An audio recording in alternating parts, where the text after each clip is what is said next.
Oh, snap, we're live. Hey, everyone. How is it going today? I'm just going to move this window. Very cool. Hey, welcome to the show, everyone. We're going to play Forbidden Lands Yes. here on Free League Publishing. This is definitely the first session. No, it's not. But it's still going to be a lot of goddamn fun. Yeah, we're doing Raven's Purge, Forbidden Lands. I don't remember how these intros ever go, so let's just start making words. Why don't all of you give me a little bit of introduction, tell me who you are, where people can find you, and who you are playing. We're going to throw everyone for a loop and go in reverse order, just so we can throw Melissa under the bus. So Melissa, All right then. how's it going? Good morning.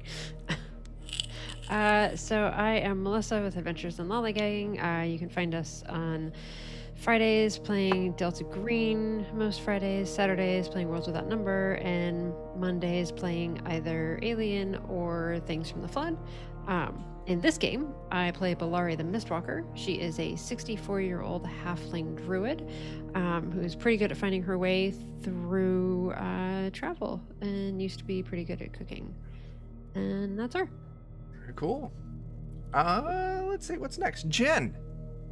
Hey everybody, I am Jen. I am with the Grim and Perilous crew, and we do some Twitch streaming over on my channel, Pixel Prowler, Tuesdays and Thursdays at least, and then a bunch of impromptu sessions. Very cool. Who are you playing? Oh, I'm playing Grace, Firewalker. She is a Wolfkin hunter. There you go. You might have said that. I don't remember. Jeff. Hey, I'm Jeff. Adventures in Lollygagging. Melissa already plugged all our stuff. I am playing Waits, who is a dwarven minstrel who of considerable age. He's recently had something of a personality switch, as he used to be kind of a friendly old man looking to shepherd other musicians, and now he's much darker and is staring death in the face and unflinchingly. Unflinchingly. Yes. All right. Down on the other side, we got Jake. Hey, I'm Jake. I'm with the Defenders of Cobalt, Twitch.tv, or Twitch TV, whatever. Twitch, yeah. Defenders of Cobalt, all one word. That's it. Jeff's got us. Yeah. I'll be playing a goblin named Osborne, and he has a giant hog named Bob. There you go. He is also gaining some small measure of renown, at least in his mind, as the quote-unquote hooch goblin who steals booze from unsuspecting orcs. Absolutely true. Very much so. All right, Dan. Hey everybody, Dan with the Defenders, playing Steely Dan, who, I don't know, doesn't steal anything. I make that joke every time, I think. I think so. Has no money, and has a lot of armor and misses with his sword a lot. There we go. All right, and last but not least, but usually would be first, is Adam.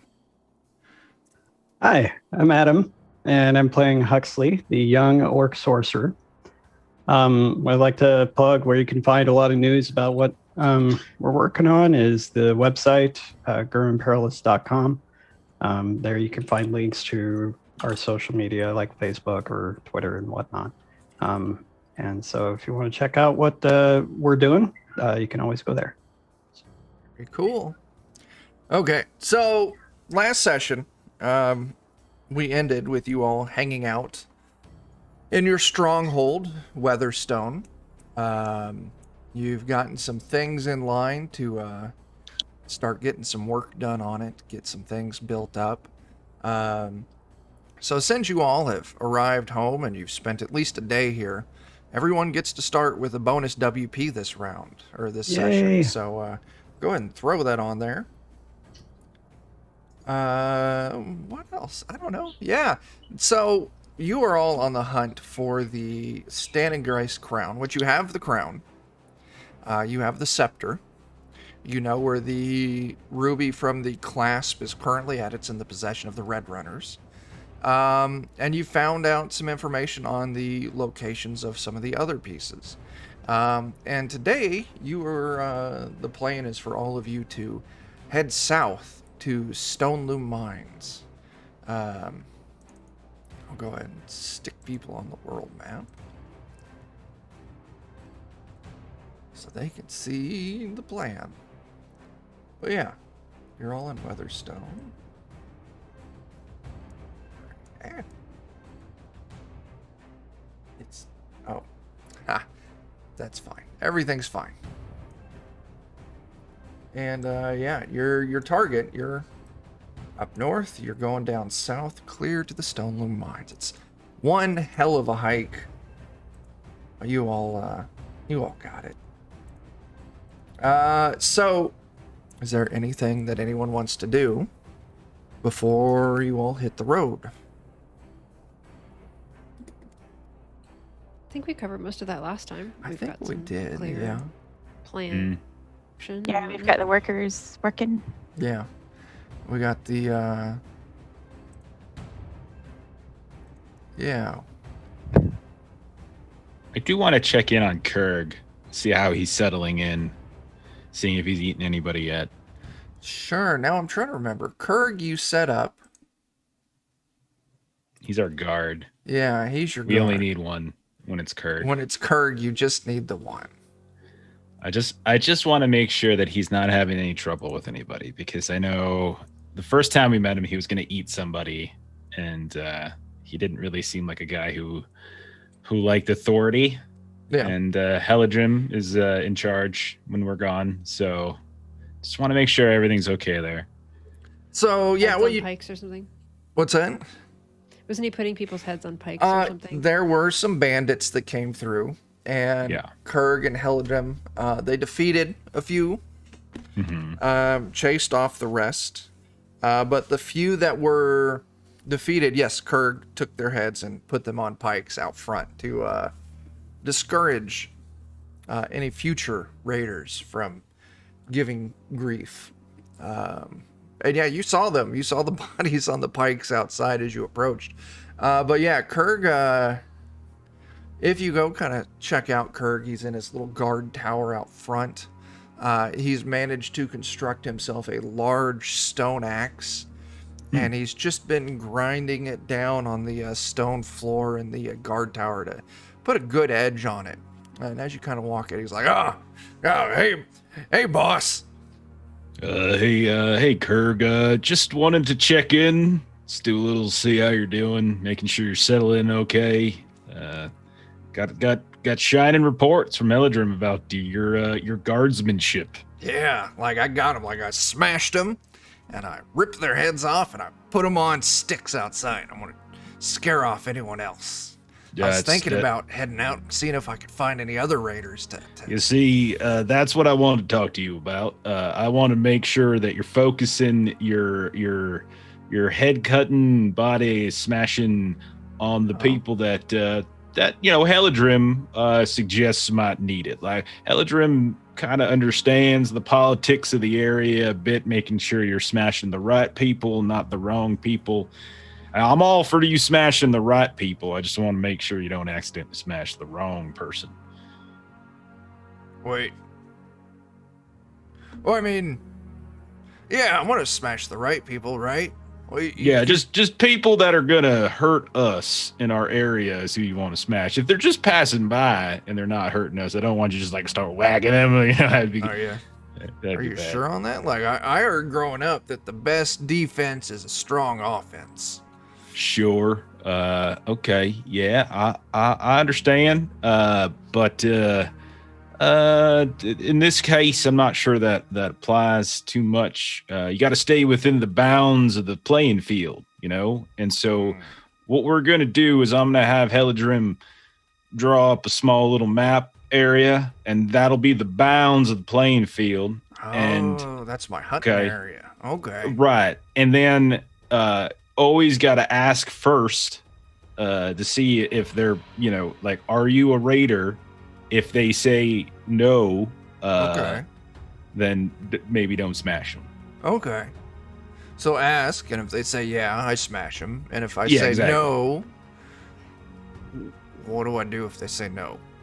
Well, then they might be a person who wants to trade with us, and then bring them to Heladrim. Might be a person who wants to work for us. Then you bring them to Hillendrum. Okay. Yeah. But if they look all rough and tumble, and if they give you any, if they start to fight you and stuff, yeah, you just smash them. That's okay. fine. Okay.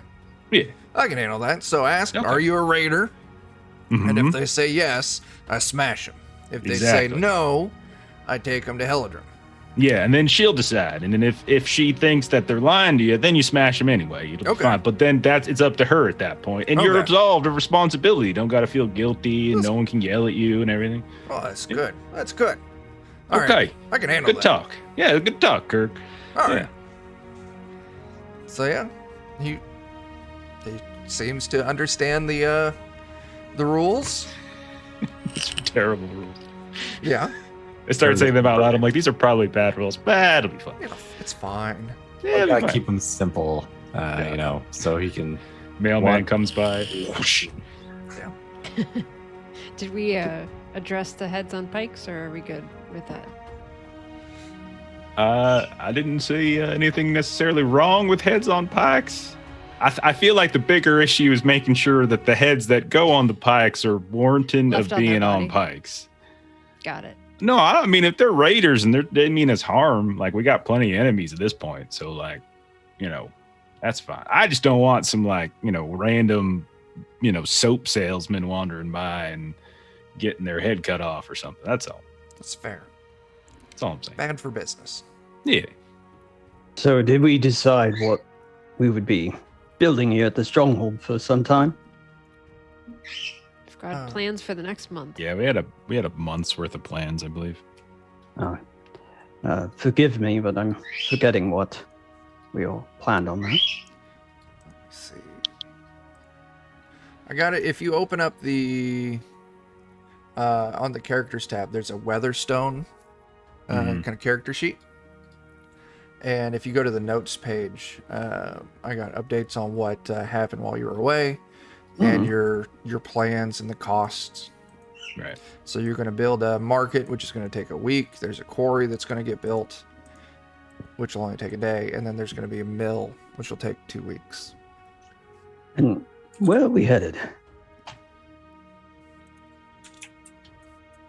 The mines, I believe, is what our plan was when we spoke down in the Fangwoods area? Stone Loom, is that what it's called?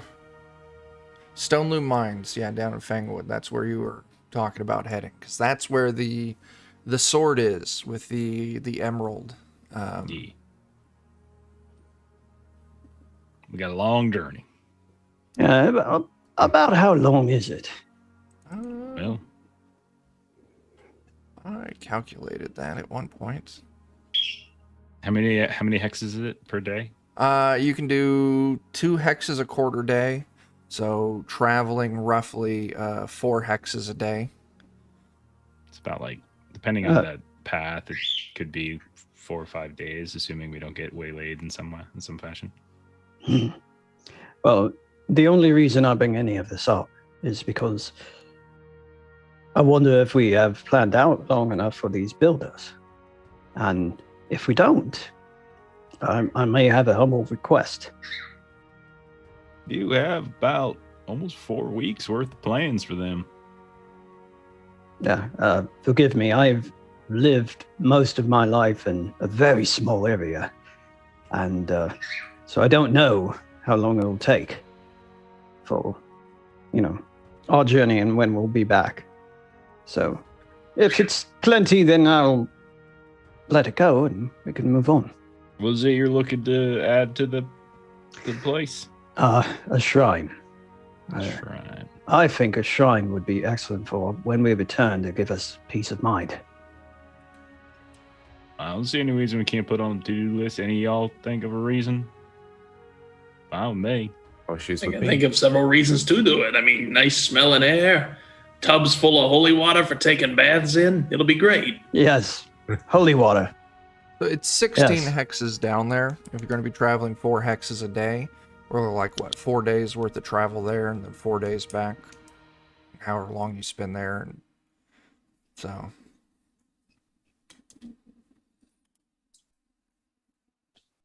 Yeah, and then Huxley,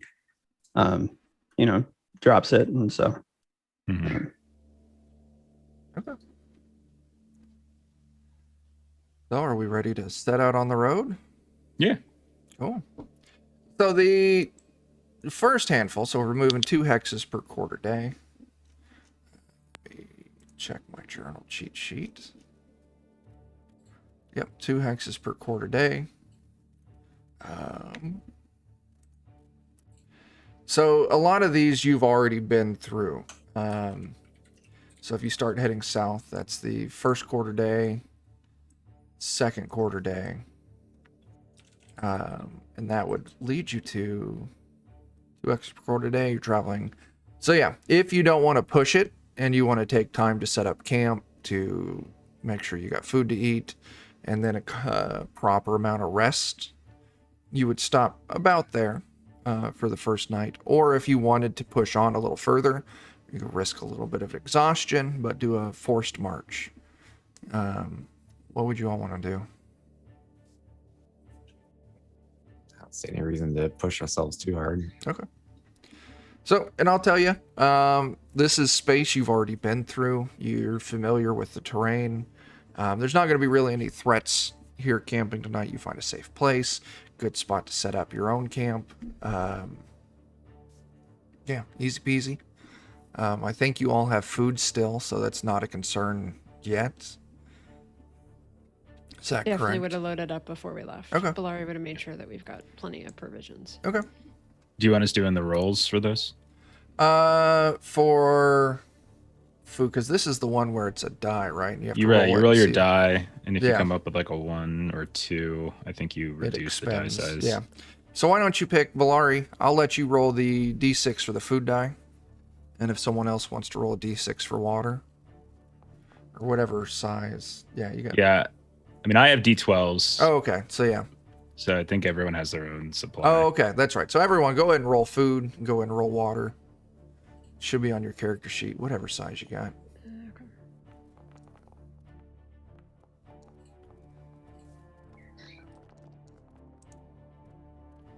It looks like... And if we have to, we can always kill Death Butter and eat Death Butter. What? Just kidding. No. It looks like Jen there rolled a 1 on food. So Jen, that means your die size for food will... is that Jen or was it Adam? My stuff's I shifting. think It was Adam. me. Adam. Yeah. Yeah. So Adam, your food die will reduce by 1 size. I'm a hungry boy. Hungry boy. Is what it is. So many dice. Okay. I got 10 food, so I've got food to share. Cool. All right, so you all make it through the first night, no trouble. Here's the first big decision. So Stone Loom Mine is down in the Fangwoods down south. You've got this section of mountain terrain right there between you. You could go around to the east. You could cut around to the west. Cutting around to the east would put you close to Ravenhole, which some of you had had an encounter with before. A bunch of ogres have setting up like a small village there that they run. You all, well, the majority of the group pissed them off decently well last time, but Waits did make a friend. Or you could try and, just cut straight through the mountains. It is going to slow your travel down, though. Do we know anything about Whaley's Hold down there? Whaler's Hold, let me take a look. If we went maybe around towards Amber Peak and then through Whaler's Hold, that way we could avoid Ravenhole and then maybe also avoid Amber's Peak.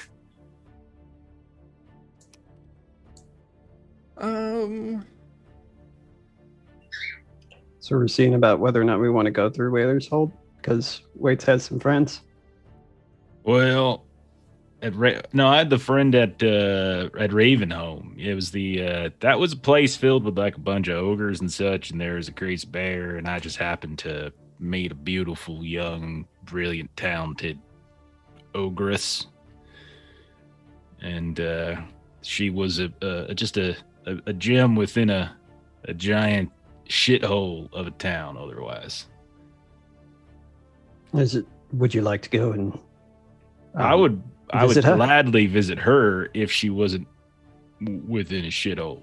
So I think that place is misnamed. There ain't any ravens there, but there's a whole mess load of shit. So I've been writing her letters. I'm pretty sure she's illiterate, but plus I haven't been sending them, so it's kind of strange.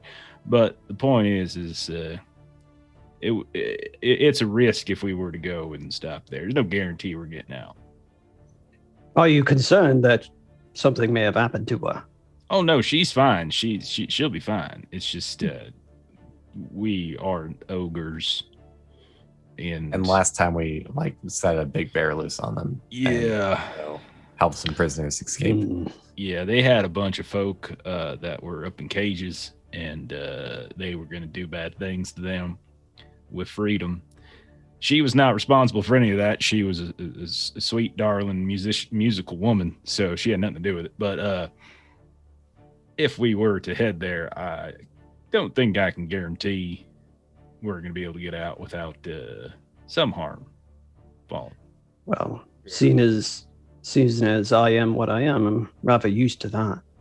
It's the question if we want to opt into it is all I'm saying. Like if we're opting into that kind of thing when we already have this looming threat bearing down on us.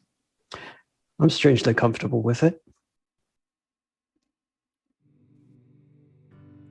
So I'll tell you, if anyone wants to roll a lore check on Whaler's Hold, that'll be fine. Now, I will say Huxley, I'm going to give you a +2 modifier on that.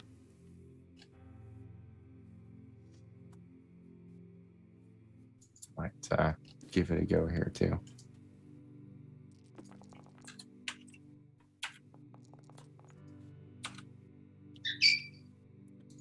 Yeah. Oh, yeah, y'all are doing good on that. Okay, so I'll tell you, Whaler's Hold was initially a dwarven settlement, great dwarven city. And through the Alllanders War, the humans and the dwarves kind of fought over it back and forth through the generations. The humans would take it, and the dwarves would take it back, and just back and forth. Finally, the Zatir, his forces finally marched to attack Whaler's Hold. The dwarves, wanting nothing to do with it, abandoned the city, but left a regiment of orcs there to defend it against the oncoming army of the king. Without dwarves there to, help guide them, and give them tactics, and kind of give them advice on how the city operates as far as a siege situation goes, the orcs lost. And actually, the reason why Huxley got that bonus there is a lot of the orcs that survived the battle ended up finding their way over to Amber's Peak. And so it's kind of a lot of orcs hail from Whaler's Hold, which has been, relatively just abandoned, a ghost town. There's rumors of, rogue groups of orcs or demons or, standard stuff you would get with any ghost story. Hey, thanks for that sub there, Third Floor Wars. But yeah, it's just rumored to be a great abandoned dwarven city, but who knows what might be lurking there in the ruins. So it Well, seems that way too. I've never been myself, but I know that a lot of us originally hail from that area. But I spent most of my life in the Eye of the Rose. And then I relay kind of the rest of the history there. Well, I don't feel any more comfortable with it than the other way, so. At least we haven't pissed them off yet. So Exactly. there's that. That's true.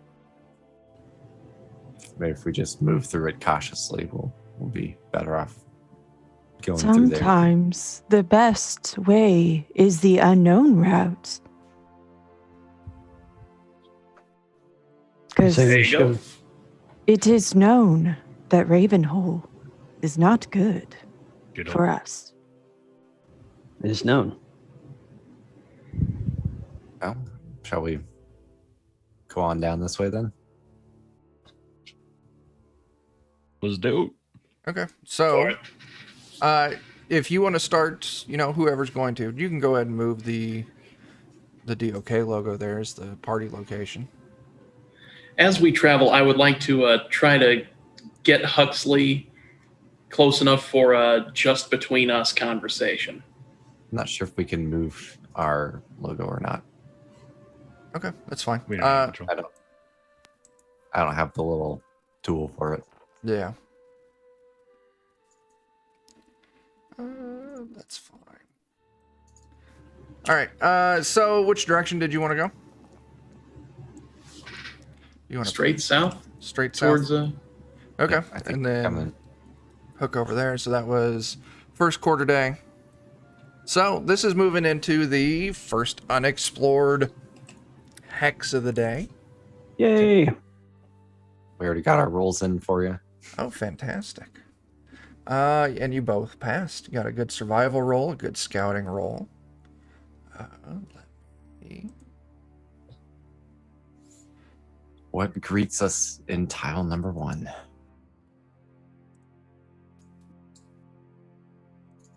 Okay, let's take a look and see what greets you in tile number 1. So as you're moving through this, you can see the mountains rising to the east. You're on low hills here. There's the occasional tree kind of poking up.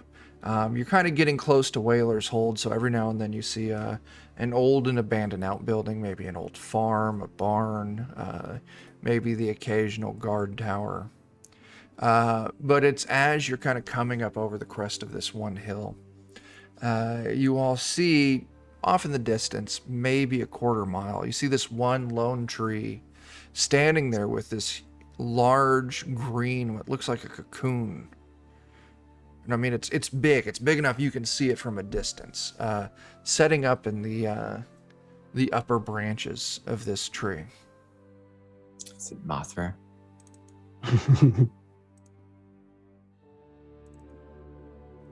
Is this one of those things that we dare to go poke, or we just try to not do anything with? Do we, any of y'all have any kind of those more naturalistic folks, creatures that grow up in cocoons this size? I mean, I know butterflies and such, but they ain't this big. No. Is there any sort of check we can make against that? You can give me a survival test if anyone wants to throw that out there. Laurie?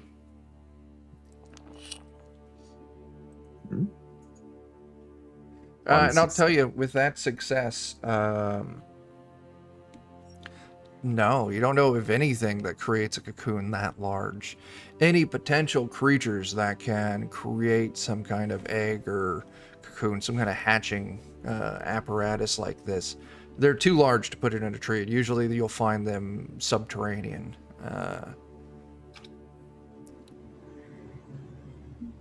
I don't know what it is, but I generally prefer to let such things take their own time to emerge.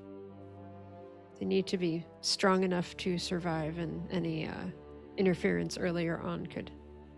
I'm hinder not the saying development. I want to go hatch it or anything. It's more just, do we want to go look at it, or do we just avoid it like the plague? How big is it again? It's big, maybe 15, 20 feet across from what you're guessing. Oh, Like dear. big. Shit, it is Wow. Mothra. That is Mothra. I heard about this plague once where this giant lizard fella was fighting this giant moth fella. I'm pretty sure that's that thing right there. The moth just came out of that thing. I mean, if it's something dangerous, there ain't no better time to get something than when it's in its, gestating state like this. Did you see the play where later they teamed up? Yeah, it was crazy. And there's the other one where like the dwarves put together some like mechanical version of one, and it was all weird. And then this other dude was like, jumping around in like colorful tights, and yeah, there's a whole series of them. Great Wonderful place. stuff. Great place. Comes out of Pelagia. It's great. So, avoid or inspect? I'm deferring to Ballari. This here is the survival stuff. So whatever you think, you're the naturalist here. I think you're muted. Live and let live kind of person. Okay. That sleeping dogs lie. I hope those giant human swallowing monsters have that same feeling later. Just because something is large does not automatically mean it's dangerous. Okay. Mm-hmm. So, sounds like you're planning to avoid.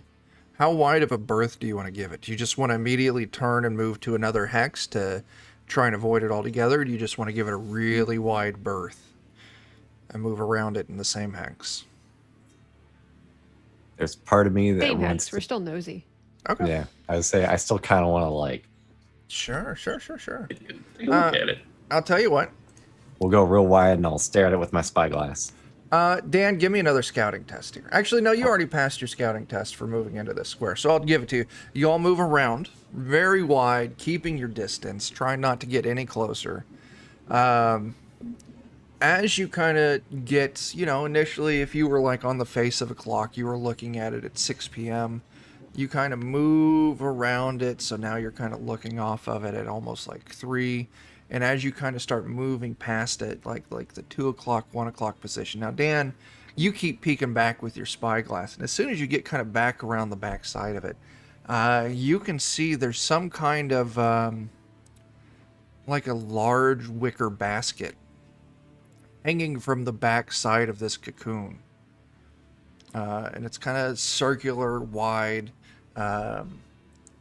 and you're kind of looking at it. You're trying to figure out what it is. You see there's a series of ropes connecting this large basket to the cocoon. Mm-hmm. And you see a head pop up from this basket.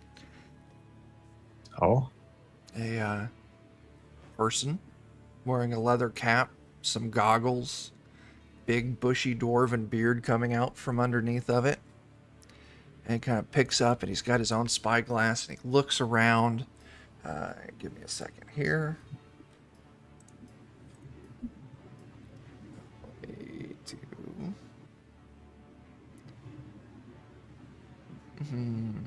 Roll.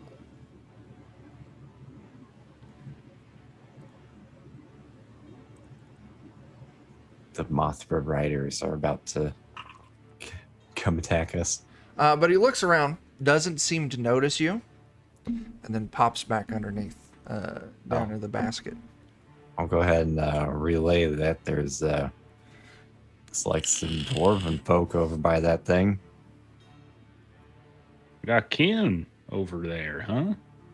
Yeah, they Okay. popped up to look around, didn't seem to see us. Maybe that's good.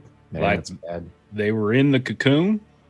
There's like a big old basket, and he's like in the basket by the cocoon. Basket, like he's being offered up to whatever's in this, like he's gonna get fed on right when that thing hatches. We gotta save that dwarf.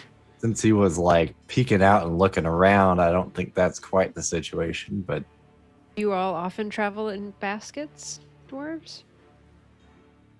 No, that's Wow. why I just said he was up for all. He might be in trouble. Someone might have bound him, put him in the basket, waiting for whatever monster's coming out of this Well. thing and it's gonna eat him.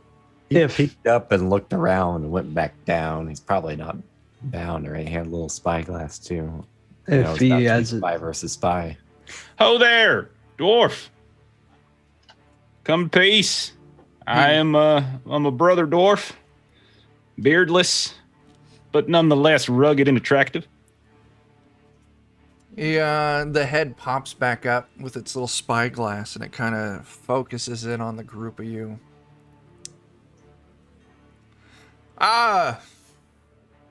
Greetings, brother. I've got nothing worth stealing, so all of you be on your way. Oh, we just want to make sure you're okay. We were worried that this great unhatched beast might devour you when it hatches, as if you were presented as some sort of offering to it. Beast! Oh! Are you talking of my balloon? Balloon. Yes. Balloon, it's my flying device. My God. flying device? Yes, I'm stuck in this tree. I'll get out eventually. I've got nothing worth stealing. Thank you much. Yep. We got no desire to steal from you. Do you need help? There are many of us. We could provide assistance. Are any of you healers? Sorta, yeah. I Okay. think I've broken my leg. I could certainly help with that. All right, fine, but no funny business. I am armed. Come on up. If you help me out, I'll pay you. Okay.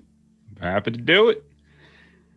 See, I told you it's fine. Dwarven folk are friendly, kind, you know.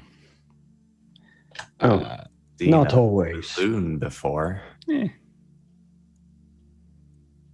Yeah, he'll as you move up, he'll toss out a rope ladder. Oh. And you climb up, and you can see it's a fairly wide, maybe 15-foot basket inside. It's got a little sleeping cot. It's got like a strange like brazier inside, which is what he uses to inflate the balloon with hot air. There's different kind of jugs and baskets kind of all littered about like it got tossed around when he crashed into the tree. But sure enough, you can see that he's very heavily favoring his right leg. And you can kind of see through his trousers that it looks like it's swollen up. His leg kind of swollen up around the calf, probably where it broke and swelled because of it. He's like, good met, friend. My name is Andrid. I'm Waits. Pleasure to meet you, Andrid. Let's see if we can get to healing that leg of yours. This is a fancy little contraption you got here. Thank you. It's my home. I've traveled in this for years. I accidentally had a little too much to drink and forgot my altitude and got stuck in this tree. Altitude? It's a measurement, unit of measurement to judge how far you are above the ground. Can't just use feet, like 10 feet? You measure altitude in feet, so I would say my altitude is 50 feet. That means I'm 50 feet up from the ground. Gotcha. Understand. Okay. So yeah, I'll kneel down and check out his leg, see if I can help him. Yeah, it's broken. It doesn't seem to be, one of those whatever kind of breaks where his bones are sticking out or his legs bending in funny directions. You feel pretty confident that you can, give him some basic first aid, give it a strong splint, and he'll be mobile enough and it'll heal up all right. So if you want to give me a medical test on that, whatever the healing skill is in this one. Heal. I will push. Sure. 2 successes. Okay, cool. Yeah, not a problem. You patch him up. He's grateful, and he's like, so I'll gladly pay you. I don't have a lot. I could gladly offer you 5 silver for your services, or if you want, I could offer you in barter. I have a wonderful book here that I've acquired here recently, and it's a first edition. Might be worth something. If not, it's an entertaining read. 1 second. Let me get my bibliophile up here to properly assess the value of said book. Hey, Danny boy. Oh yeah. Can you you don't mind, do you, Andy, if I just invite one of my friends up here? Don't worry, he ain't gonna do nothing. That's fine, but no funny business. He tried to be a thief in the past, but he's just downright terrible at it, so you got nothing to worry about. Danny boy, come on up. All right. I'll climb on up there. Sure. You shimmy on up. He shows you the book. It's titled The Lusty Saurian. It does look like a first edition signed by the author. Looks well read though, like someone's flipped through these pages many a times. It could be worth, decent coin. All else, it'll be an entertaining read. Now, Danny, do you think this here book's worth more, less, or equal to 5 silver? I'd be able to make a check for an estimation on that, or Yeah, why don't you give me give me a... Yeah, just give me an insight test there. all right. 2 successes. Okay. Yeah, this book could probably, to the right library or the right buyer, you could probably get a few more silver coins out of it. But that means us finding someone to sell it to, right? Mm-hmm. So Yeah. Well, we also have the enjoyment we get out of reading said book. that's fair. And, That's fair. and the process that we wait for finding some. I think the book sounds good, Danny. What do you think? I mean, we get a little more value out of books. Coins aren't that interesting to read. They are not. That is true. Yeah, I think, Anna, we're going to go ahead and take the book there. That's anything else you need from us? Well, since you're here and you seem friendly enough, maybe some help cutting some of these branches to, so I can get my balloon free and take off again. I don't mind.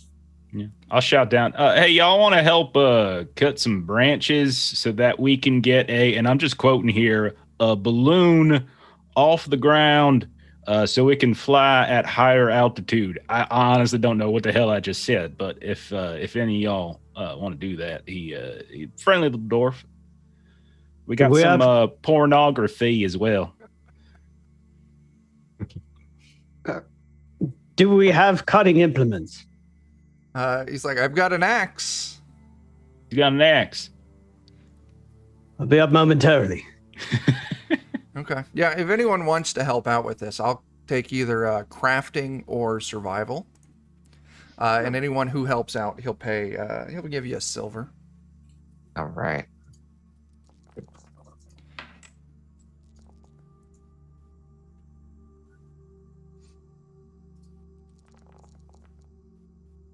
Yeah.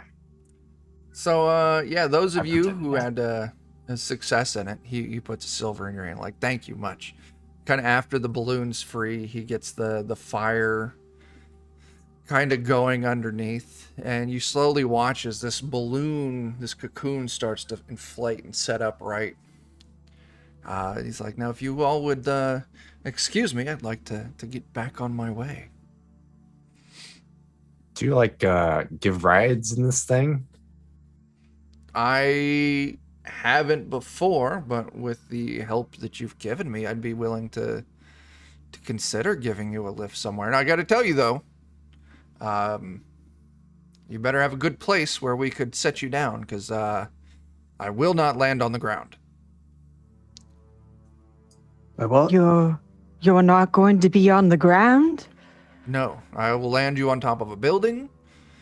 You can hop off into a tree. I can get as low as I can, and you can try and climb down the ladder if you want. But I have not set foot on the ground for 3 years, and I do not intend to start now. I mean, that's kind of impressive. There Strange for a dwarf, but Off the impressive. ground. reason for this? Yes, Hugh, the god, has betrayed me, and I've forsaken him, and he is cursed in my eyes, and as such, I refuse to touch the ground that he has blessed. That's. Right. I am impressed by your convictions. Hey, if cursed grounds is what you're after, you could always check out our friendly little place up north, Weatherstone. You could land on the roof and ask for Alacron. Just be careful, because there's a very large fella who may put your head on a pike. But just ask for Alacron. Alacron will help you out. Just if anybody asks if you're a raider, say no. Yeah. And, I mean, I thank you for the offer, but to what end is your invitation? If you need supplies or things like that. We got Or some if you like building lots of balloons to help more people never touch the ground that Hugh made. I am always looking for a place to trade. It's not always easy getting everything that you need to survive in a balloon for years at a time. Fortunately, we've got a tower. Usually I just land on a house and shimmy down the chimney and steal what I need and back up and away I go. I'd recommend not trying to steal from the tower.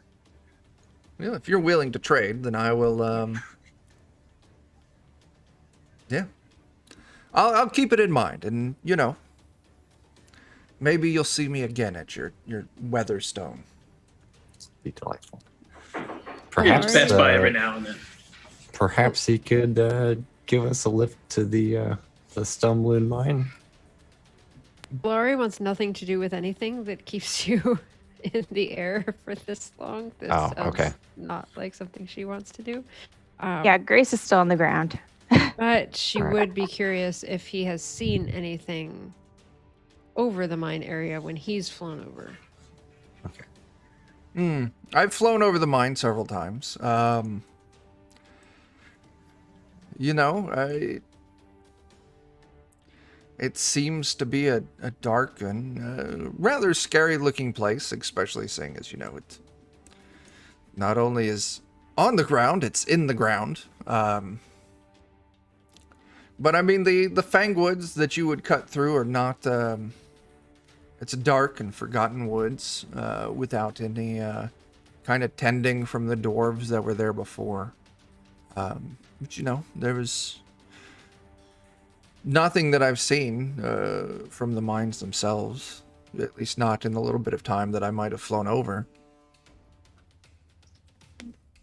I will tell you, I guess one thing that I have seen before is there's the main mine entrance, and it looks like there's a drainage shaft of some kind that you might also be able to enter through. There's a large grate kind of hidden in the stone outcroppings above the mine entrance. And there's a small shack not too far from there in the woods, but I don't know what it's for or what it does.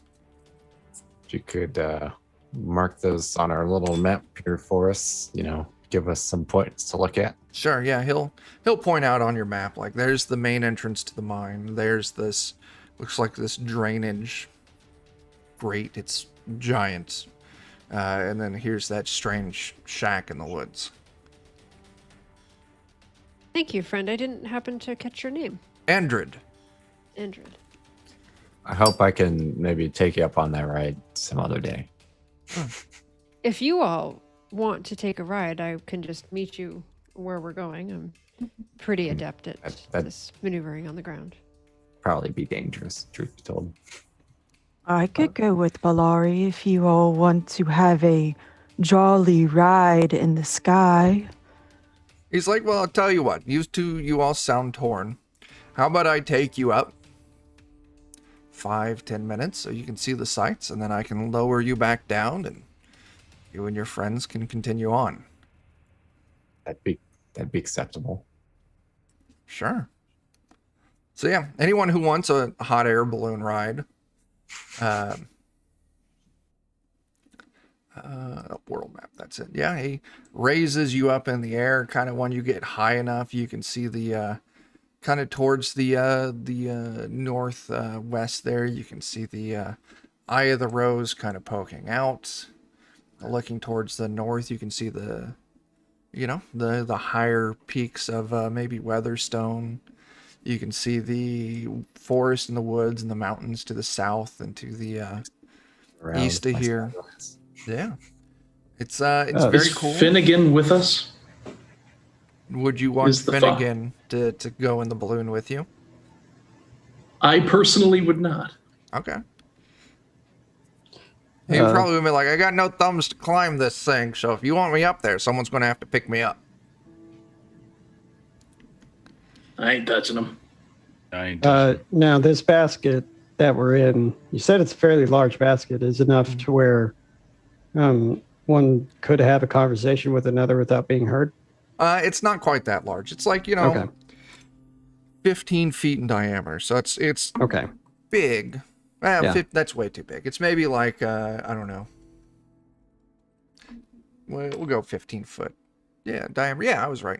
15 foot in diameter. I was thinking radius. Fucking math. It's terrible. But anyway, no, it's not that big. It's large enough that one dwarf could live not super uncomfortably, but not so large that you could easily have a private conversation.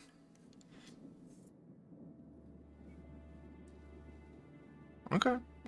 I will nonetheless just say to Huxley that at some point you and I need to have a talk, but without that damn fox in earshot. Well, is it something that the others can hear? Everyone but one, and I All won't right. say who. All right. Ooh. Larry's not up there, if that helps at all. It does actually help. So, wow. yeah. Larry did not go So I on say, the, Balari and Grace, you two stayed right. on the ground, didn't you? Dang. All right, so Hux, here's the thing. I'm in agreement with you about who should get the very fine hat.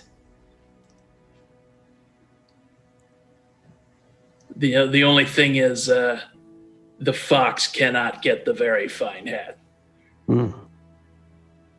And that thing's following us. It knows everything we're doing. It knows everything we're planning, and it is not what it appears to be, as we know. And it does not deserve a very fine hat. So, I want you to say, who do you want to get the very fine hat? The person that you suggested in our little meet and greet with the strange bird lady. Who I also don't trust, by the by. I trust her more than the others, but it still doesn't mean I trust her. Yeah.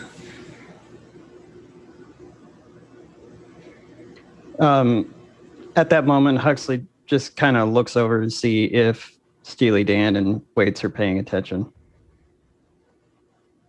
I mean, it's kind of hard not to, but he Hard just not still to. like. I mean, we already talked about this. That I don't feel like I need to go over my position. Yeah, same. I mean, I'd rather see it destroyed at the end of the day. Yeah. And I'll say I'm just hanging out with my dwarven brethren, like asking them to show me how stuff works, stuff like that. Yeah. Well, it feels good to know that someone is in agreement with me. Doesn't mean that If that's she the don't way want it, we can burn it. So long as the fox doesn't get it, that's the important thing. I mean, I agree with you on that. Okay. Then, yes, with a crown like that, it should be given to someone who wants absolutely nothing to do with it because they deserve it the most. Absolutely. I'd still prefer to see the Nexus closed with it. But yeah. Well, the last time we did talk about it, I do believe that tensions. Last time we talked about it, it was outside of the presence of a very strange flying balloon. Mm-hmm. Yes. So I'm glad to know that someone else agrees. And yes, I do believe that that person is the most deserving of such a thing. Oh, speaking of weirdos with flying balloons, hey, buddy, you into hooch by any chance? I mean, you did hear, well, maybe you didn't hear the story of how I got stuck in that tree. A little too much to drink. You know what they say, don't fly drunk. Excellent. Well, I tell you what, I have a very fine wineskin full of authentic orc hooch, and I'd be willing to give it to you at a discount price, so long as you drink it when we're not in the balloon with you. Okay. How much are you asking for it? 5 silver. 5 silver. That is a lot for a skin of hooch. This will get you pretty off of it, my man. I want, before I agree to that price, I want a taste of it. All right. I'll pop the Before you have cap a on the wineskin, and I'll how let do him we have land a. this? Yeah. Oh no, he takes a shot, just like, oh God, that's strong. Oh, it tastes horrible, but it'll get the job done. I'll tell you what, I'll give you 3 silver for it. 4. Okay. I'll hand over 4 silver, and he'll take your skin of hooch.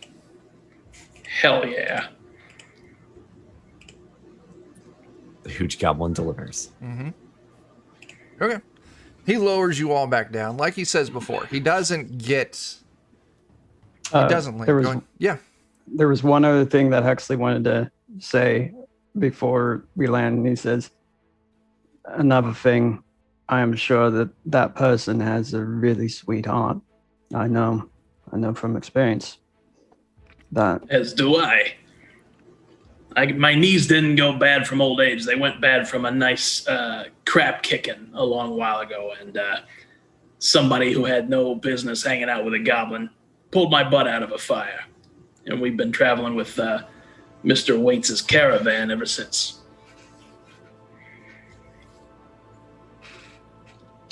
Yeah.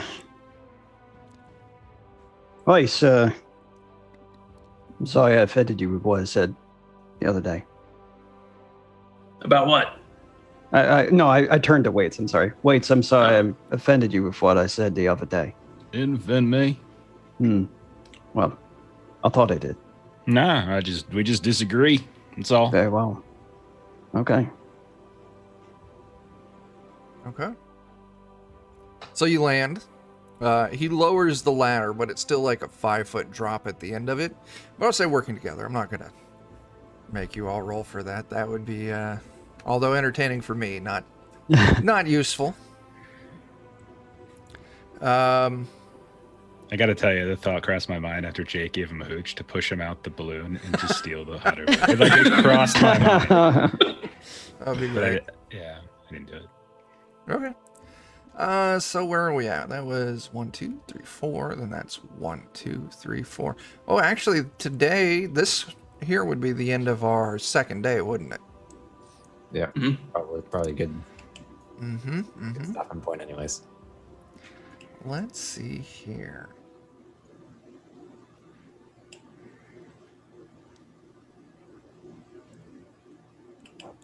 This is fantastic, everyone.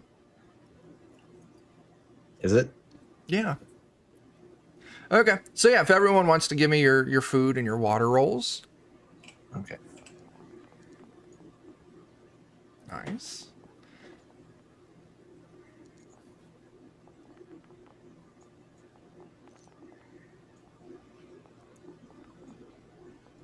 Ooh, looks like Jen, you lose a unit, a die size of food. Is it a 1 and 2 that it reduces, or just a 1? I think it's a 1. I think it's a 1 or a 2. I'll look it up to be sure. Well, for sure, Jen, your die for food reduces. And then maybe whatever that second roll of Bellari was. But you make it through the night. No trouble. And you're ready to continue on for your would be your third day of travel. Where do you all want to go? Do we actually want to go through Whaler's Hold, or do we want to maybe kind of go around it partly? So I think we got to get to this hex here one way or another. It's a 1 or a 2. 1 or 2? Okay. So yeah, Bellari, yours will reduce as well. Darn.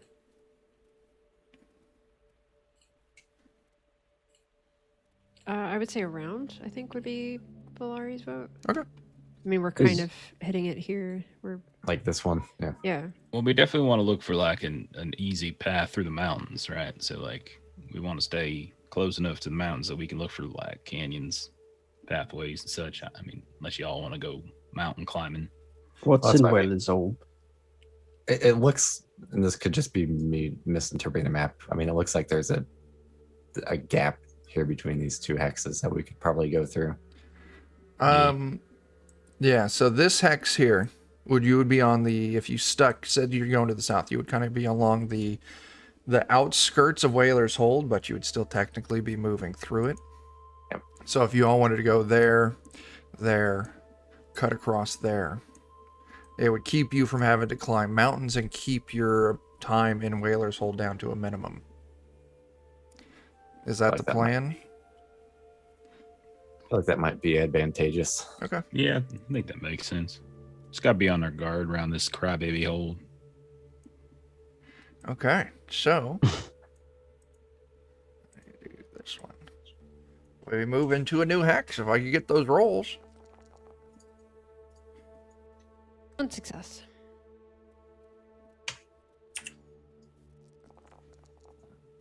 Okay. Oh, good. One success. And this hex, that uneventful. You make your way through it. No trouble whatsoever. You don't see anything. You're just moving through these rolling hills. You can occasionally see the peak of a building here or there from Whaler's Hold. You to move south another hex. Yep. Okay. One success on scouting.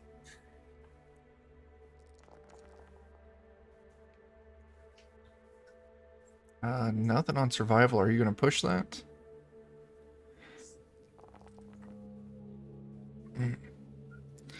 Still nothing.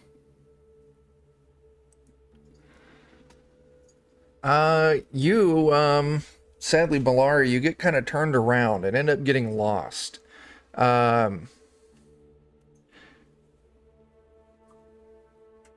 So You do not cast go and you do not collect 200. Can I roll my pride dice? sure. Is that a D12? Yep, that's a D12. All right, let's hope. Or I'm gonna lose another pride. Oh no. You lost another pride. So Oh, you here don't. comes sad Valari. Yeah, you don't make it through this hex. You get lost. You get turned around, which means you're gonna have to give me another one of those lead the way tests there, Balari, and it's gonna eat an additional quarter day. I'll probably conclude our day then. Yeah.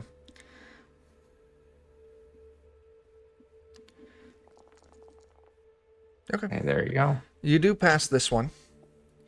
So we'll, so that was what, 1,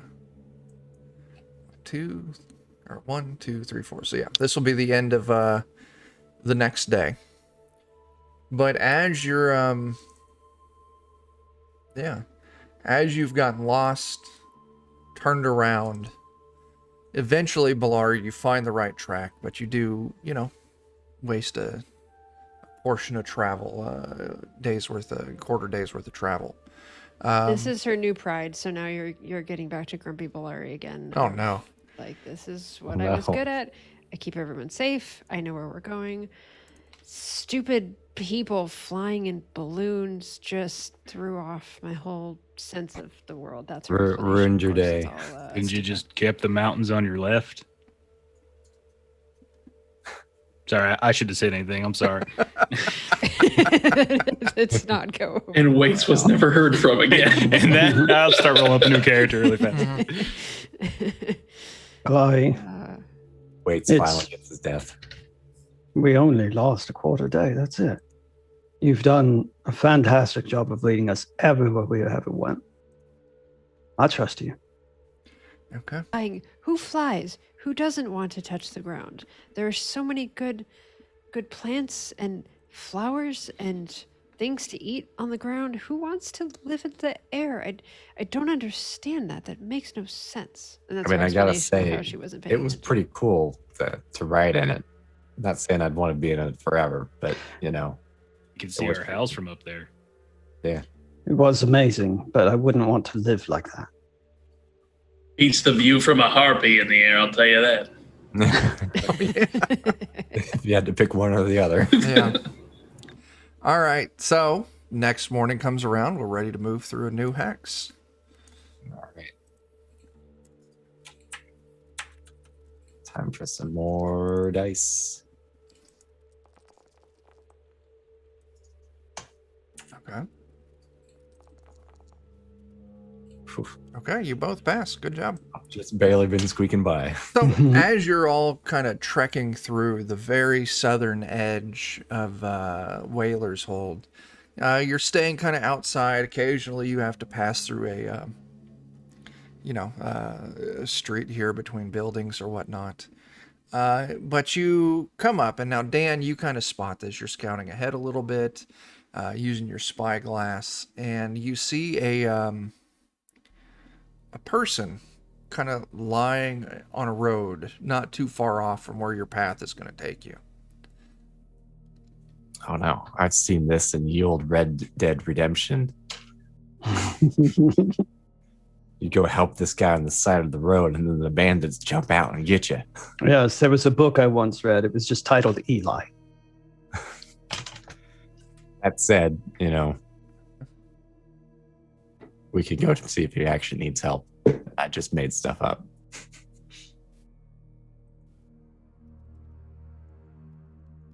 We should be cautious, though.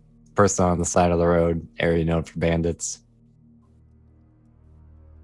Could be You can't watching catch the us. hooch goblin? I'll go over there. I'll ride Bob. I'll detach Bob from his little cart and I'll ride him over there. Sort of poke at him with my shield.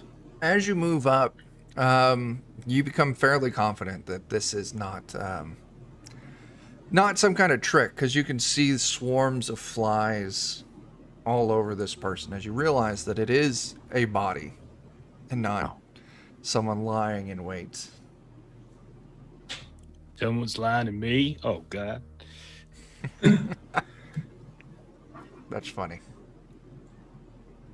All right, I'll get down off of Bob and I'll check this person out.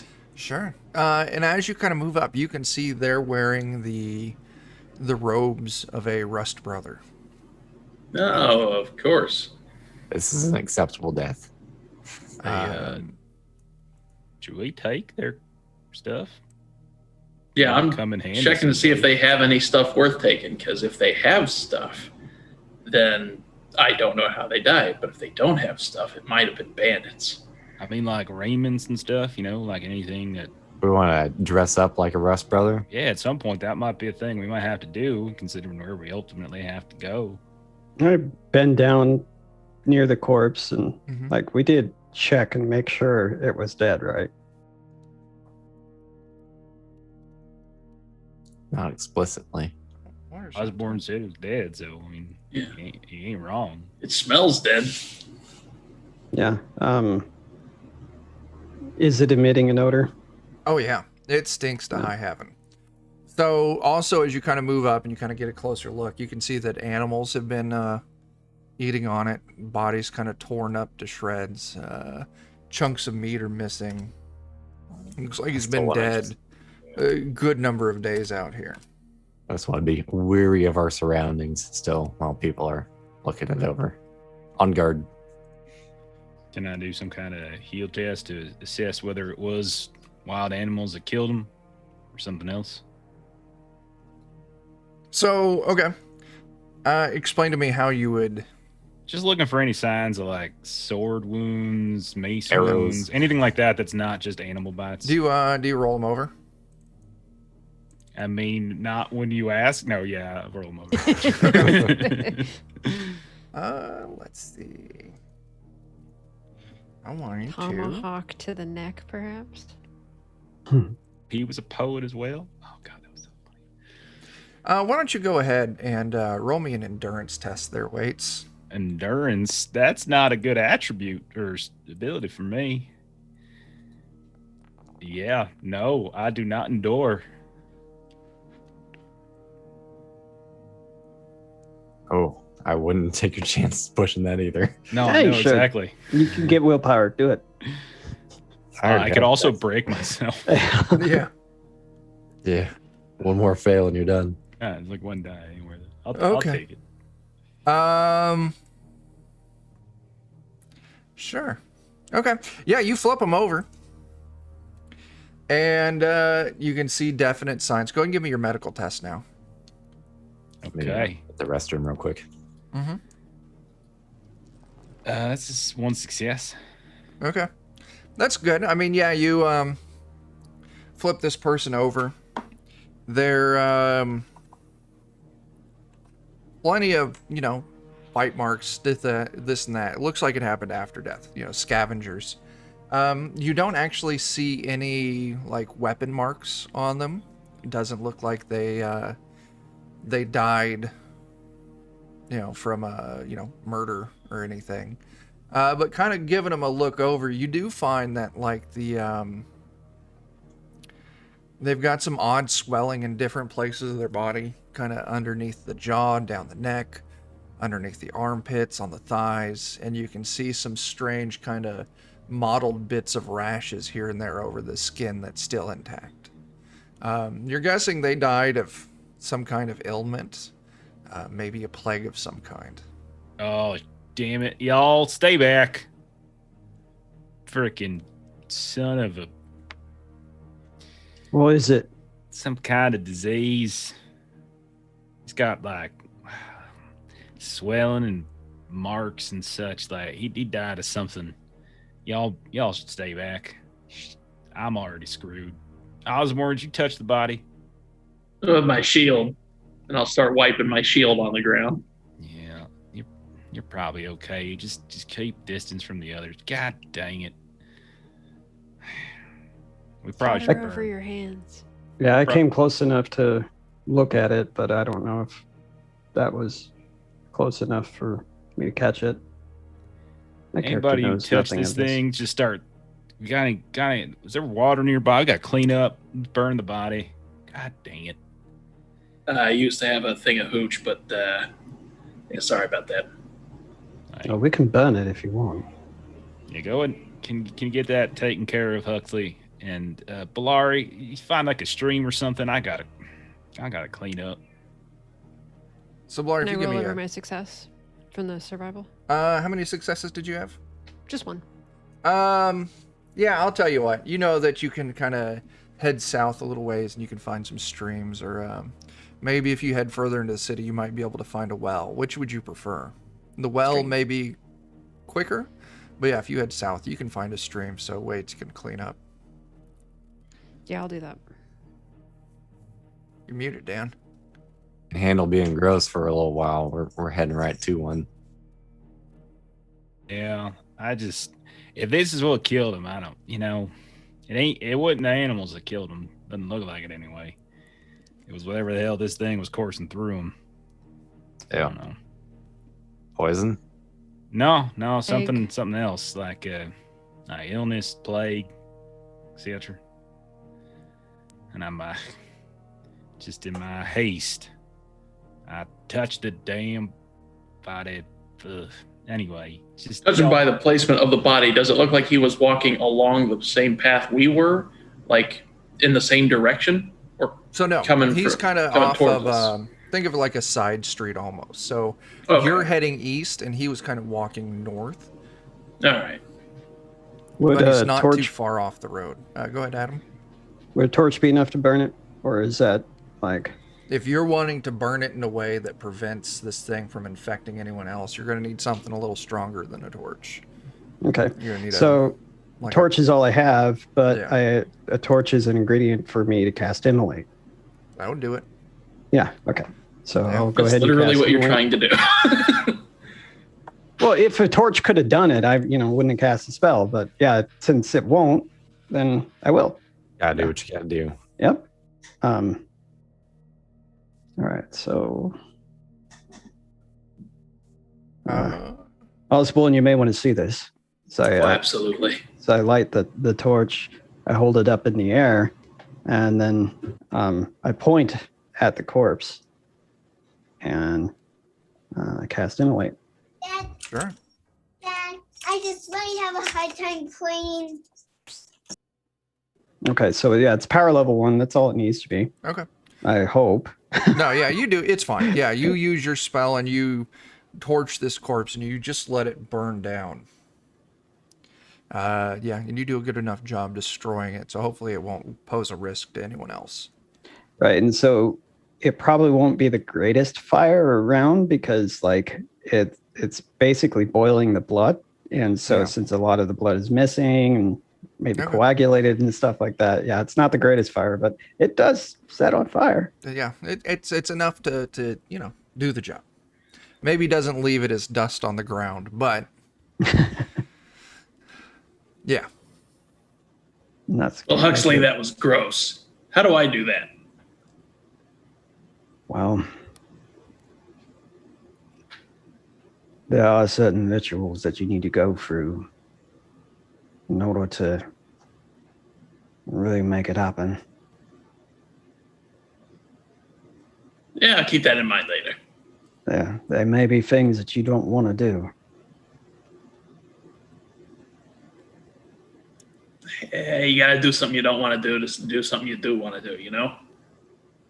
And I lean down and I whisper in his ear, like, we should probably talk about what it takes away from the others if you really want to. Ah, geez, that's horrible. Oh, my Both God. of you. And then I'll kind of give him a wink. Both of you go ahead and give me a scouting test.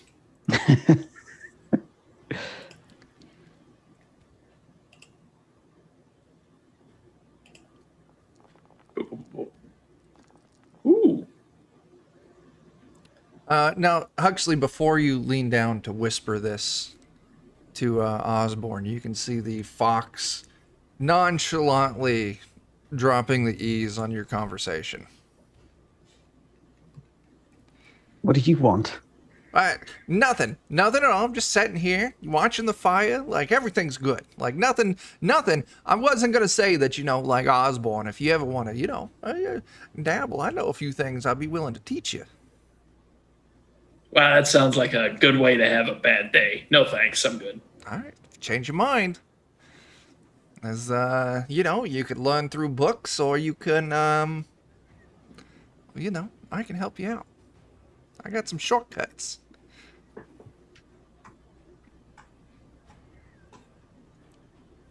I'll give you a long cut, you little furry bastard. All right, hey, no need to get hostile.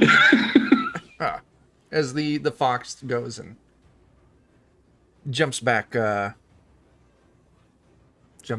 on the wagon. I mean, I whisper what, yeah. Yeah, then you convey it, yeah. Yeah. Okay. Anything else with this plagued corpse, or are you ready to move on?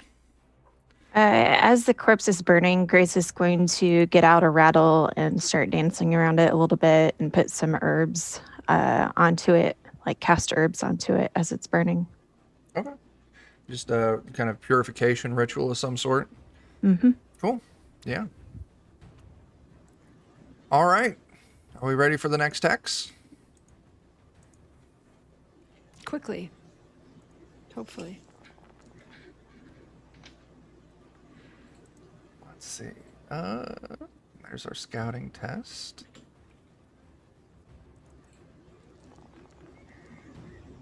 Oh my gosh. Do you want to push that? Yeah. Oh no. Oh, you did yeah, good. okay. Yeah, you did Okay. good. You do take a point of, damage there, whatever tribute that is. But, yeah, not a problem. Power. You move into the next hex. So let's see, that was, yeah, you're coming up around like lunchtime at this point. You don't find anything strange. You kind of move in through the woods. It's dark, a little creepy. But nothing hops out, nothing that draws your attention. Which direction, what hex do you want to move into next?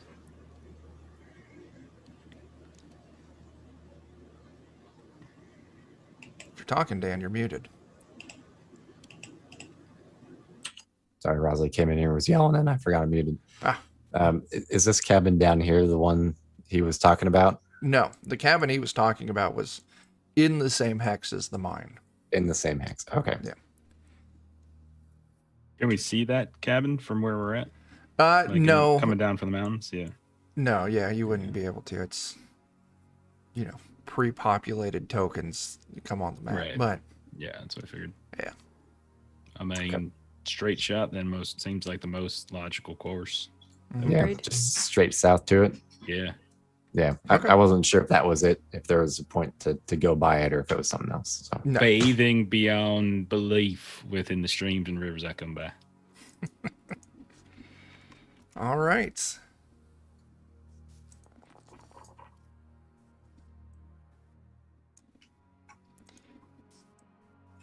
Sorry, let me get that scout in there. Oh, yeah, Blari, fantastic. You got an 8 there on that.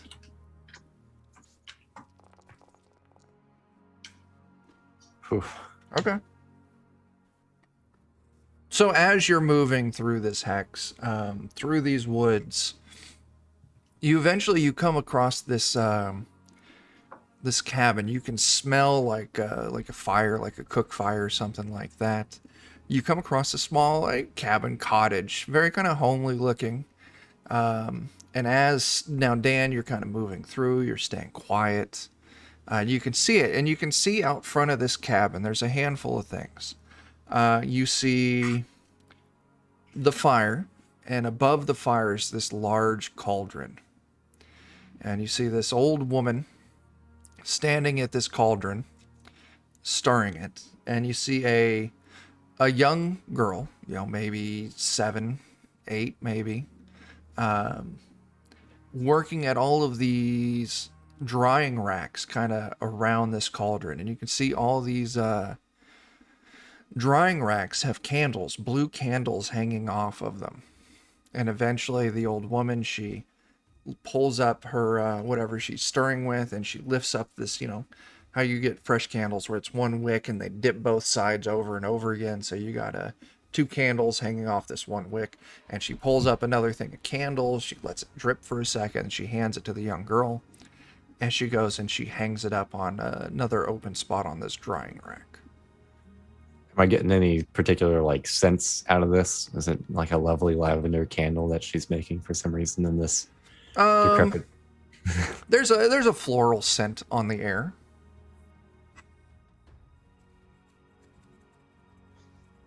Oh, there. My danger senses are tingling, but Huxley, did you say hi to him? Yeah, but he walks ahead from people. Okay. So yeah, Huxley, you just walk on up to him. Hello. You startle the old lady oh my, please. We mean you no harm. We're simple candle makers. That's what I was going to say to you, except for the candle making part. Oh. Well met. Do you want to buy some candles? Well, perhaps. That would be better than striking up a torch that'll only last an hour or so, when we just need some light to read by. Yeah, these candles are fantastic. I have a special wax that I use that a nice slow burn, but puts off plenty of light. Sorry, I'm being rude. Let me open it up because she's got a name. Name's Uxley. My name is Engsel, and this is my daughter, Susan. Angsel, Susan, it's a pleasure to meet you. Forgive me again for startling you. I'm not alone. Oh, We do have others okay. with us. I don't have, I've got just enough food and water for, the 2 of us, along with my other son Thomas. So We I'm have our sad. own food. Okay. You're not obligated. Okay. Well, I mean, it's well met. You know, if you want to sit and enjoy our fire for a bit, or chat, I'm good with that. I'm sorry to say I don't have enough to share. I'd be willing to sell candles, though. Tell us a little bit about the wooded area around here. You know, these candles are quite a lovely blue. I've never seen a candle with this color. Yes, I use pulverized blue shine, the blue shine flower. It grows deeper into the woods. Usually my son Thomas fetches those, but he's been gone for a couple days, and usually he's back by now when he goes out to gather flowers. Hopefully he's okay. But yeah, we use blue shine. They're wonderful, and it has special properties that help, if you've got bad vibes around you, that can help drive those off. Calming effects. I don't think you can make enough for what I need. Oh, well, that's fair. So yes, I would love to purchase some. Yes, that's fantastic. Let's see. I was looking for gear. Said her son is missing. Maybe we can look for him on our way to where we're going. I would hate to impose, but I tell you what, if you would do me a favor and maybe look for him, I'd be willing to give you 10 of my candles for free. Your candles are quite lovely. Well, thank you. They smell fantastic. If you want to come up to the cauldron, this is where I have the wax. You can get a good smell of it. It's a wonderful scent. I smell it. I smell it from here. Oh, good. Yeah, I mean, I'm quite pleased with them. And how long did you say Thomas has been a wayward child? Usually when he goes out, I say child. The poor lad is 14 now, and he hates it when I call him a child. But he usually he goes out and he's gone for about a day at a time when he goes and gathers the flowers. But it's been almost 2 days now that he's been gone, and he's usually not gone anywhere near this long. So 2 days too long, you say? About a day too long, yes. Any way that you can describe them? You like candles. Young lad, like I said, 14. I believe that he was wearing a, let's see, what was he wearing? He was wearing a yellow shirt. He's got blonde hair that he parts down the middle. Decent looking lad. Answers to the name of Thomas. What color are his eyes? Blue. Just like the flowers blue? Not quite as vibrant, but still, the boy has lovely blue eyes. Where does he go for these flowers? Usually, he has a pretty good patch to the northeast of here, kind of past the river into the Shroud Woods. And usually he goes in and gathers there. They don't grow quite as well as they used to on this side of the river. So you would say he would cross the river? Yeah, cross the river. Like maybe around here-ish or something? Yeah, that's, his patch is kind of on the far side of that, essentially that hex. But yeah, that would be it. Grace is going to look over at Wade's and see if there's any spots on him. Give me a scouting test there. Or healing. I would take healing.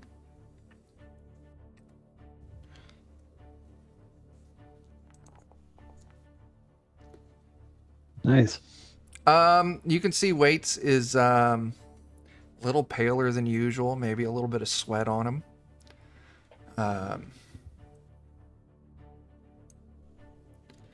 But yeah. Wait, it looks like you might need another bath. Yeah. I might have gotten whatever that fella had up north. Y'all might want to just keep your distance from me. This is how I go. It's fine. Well, she would ask, you're ill. Maybe. You know, I've got some healing skills. I learned them from some friends many years ago. I might be able to help if you're out and about. There's a particular herb you might pick, and I can see if I can create a tincture or a tonic of some form that might give you assistance in this. It's and she describes it. It's almost looks like a clover with little red flowers that grow on top of it. It's called the Pfizer Roots. If you find it, it can provide quite a good, inoculation against most illnesses. I was gonna go looking for Moderna blooms myself, but Pfizer root, that's interesting. I'll go with that. Yeah, the Moderna bloom, it's good. It works just as well, but sometimes side effects are a little harsher. Yeah. I hear you. I ain't afraid of side effects. That's fine. But I appreciate the offer. We will certainly be on the lookout. I'm starting to feel a little fatigue. Okay. You know. Maybe this is what good turn deserves another sort of thing. Maybe we look for a sun, see if we can find the flowers on the way there. And I am quite the herbalist. I do like to pick flowers and herbs of various varieties.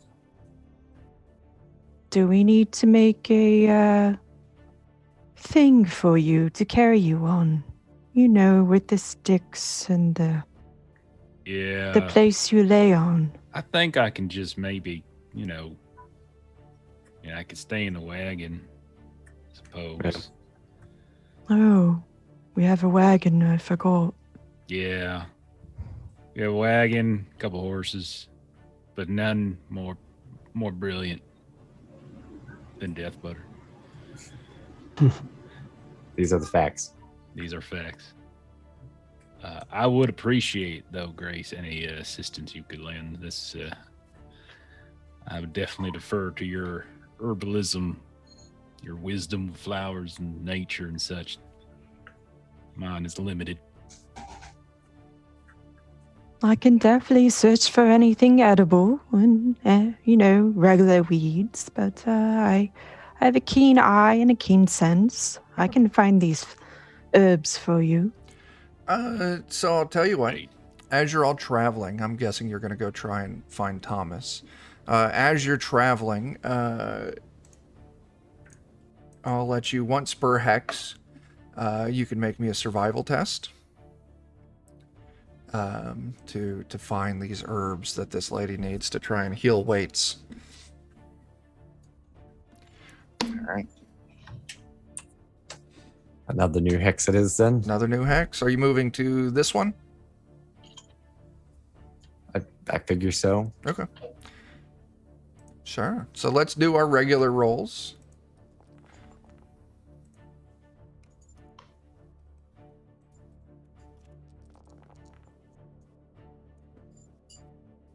Success. Okay. And if anyone is looking for the Pfizer root or the Moderna bloom, if you want to go ahead and roll Chat that. says Moderna mushroom, which I like. The Moderna mushroom. I like that too. If you want to look for the Moderna mushroom, go ahead and roll me that survival to see if you can find it. But you confuse with the AstraZeneca twigs. I hear they can. I don't want my heart rate exploding and such. Mm-hmm.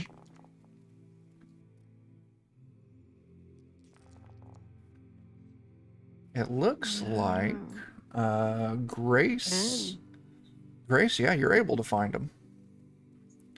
Takes a little bit. they're right here.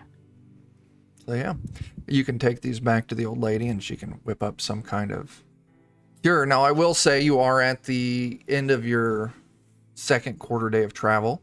Do you all want to push through and keep going, or do you want to rest here for the night? I'm not sure that there's going to be much to be gained by pushing because we still have to come back anyways. Okay. If we do push, we have more of a chance of finding Thomas sooner in case he is in danger. That's true. It's true. Maybe we rest on that hex once we find him. Is Waits looking worse for wear than he did earlier today? I will say, by the way, Waits is smart enough that he would have ripped up some kind of bandana as such, covered his mouth and nose. Definitely not doing the chin diaper, doing proper coverage and everything. Not like an asshole. That's great. Sorry. Yeah, there might be some merit to pushing. We got people on It timer. doesn't negatively affect me. I've got a talent. I automatically succeed the endurance. Okay. So if you all want to push, Bellari, you automatically succeed. Give me an endurance.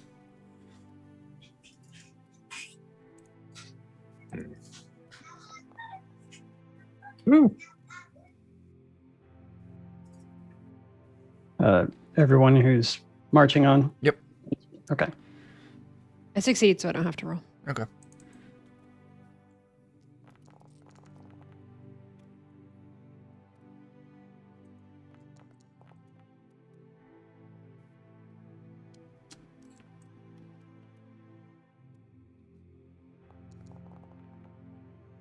I suck at endurance. My goodness. Okay. So you don't, it's not until 24 hours that you would start taking wits damage, but those of you who failed, you can feel it setting on, you're getting kind of worn out. If you push for another hex, you will possibly take some wits damage. But we move on to our next hex, so let's roll it. All right.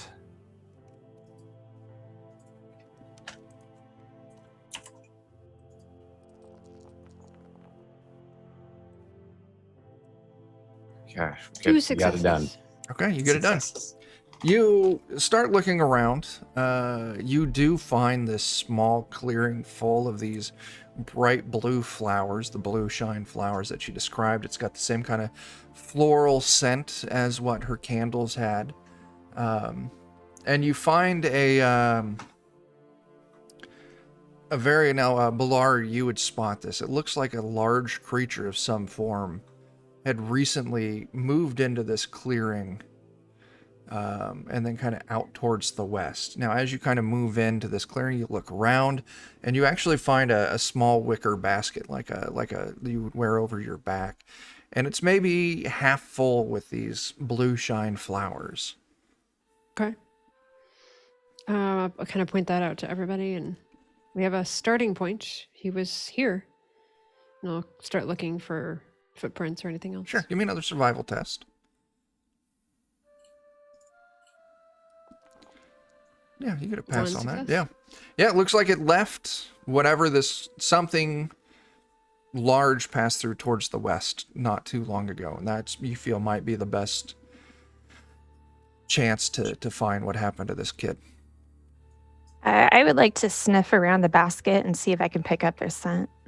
Yeah, do you have a special ability? I mean, yeah, the basket will bear his scent. That's not an issue. Do you have an ability that lets you track based off that? The wolf can talent hunting 1. It would be for like attacking them later, but I could track them for a day if I spend a willpower. Okay, sure. But yeah, with Bellari, Bellari's success. And I would say, Grace, you can go ahead and help, even though I won't make you spend a WP because I'm not going to give you auto success here. But you two move through and you're able to help track it down. And eventually you come across a outcropping of rock with a cave mouth open to it. And it looks like there's been a lot of traffic in and out of it. The grass leading up to it's worn out in this large path. You can see there's some kind of light coming out from deeper in. There's a horrible just reek of like really intense BO coming out of it. And the trail kind of leads you, and the boy's scent kind of leads you to this cave. Hmm. Want me to try and get in there and scope it out? Perhaps, yeah. All right. Sure, give me a stealth test there. Hooch it up. Post talent for nocturnal here. When rolling for stealth in a dark or dimly lit environment, I can spend willpower, which are automatically turned to extra successes. Sure. But I will do that perhaps after this stealth check. You do pass. Do you want an extra success on there, or? Yeah, I'll add one extra success. Okay, cool.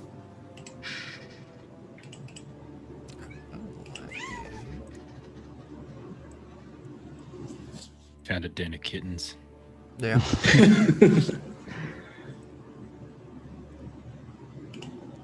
It's a terrible thing. Okay. Grace looks really happy then. So much attention. So much support. So, Osborne, you move into this cave, and there's bits of bone littered among the rocks as you kind of move into this tunnel.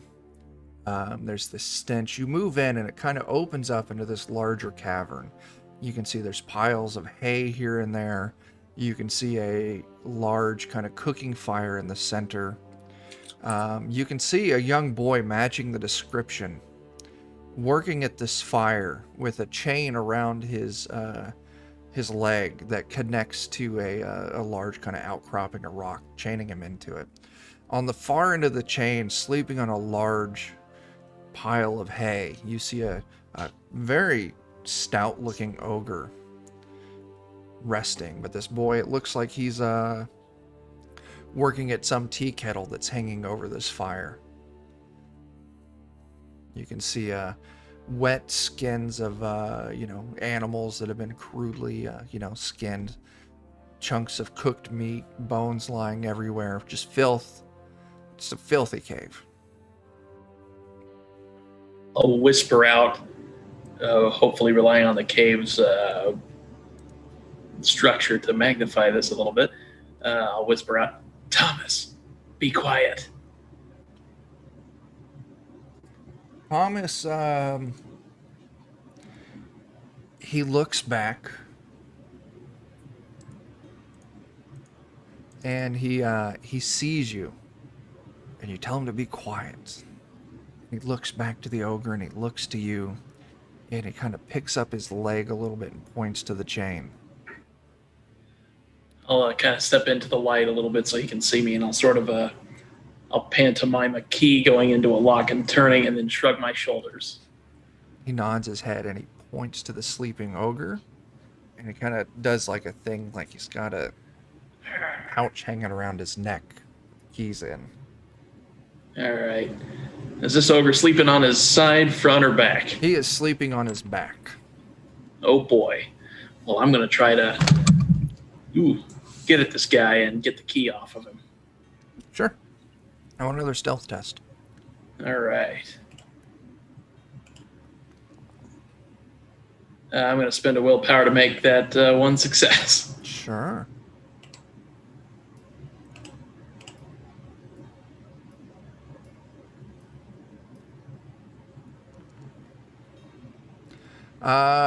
Do you want to spend any additional willpower to make it 2 successes, or are you going to call it good at 1?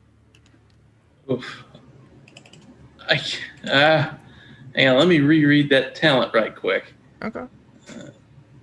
You may even roll first and spend willpower after. So it doesn't say anything about how to push. So I'm going to take that 1 success and I'm going to push my previous roll. Okay. No, still frick. 1 success. So, Osborne, you move up, creeping along the edges, staying in the shadows. Pride. I'm the hooch goblin. I get to roll a d12. Okay. Come on, baby. Oh, wow. 3 successes. Yeah, there we go. Nice. You move up sneaky like the hooch goblin. You carefully dangle yourself, leaning off this kind of outcropping of rock over this ogre. And you reach down and you grab this pouch around his neck and you slip your knife and you just cut it free. And you move over to Thomas and you open it up and you find a couple finger bones in there. You found a couple rocks in there. And you find a key that fits the padlock holding the chain around his leg. And Excellent. you turn and you unlock it.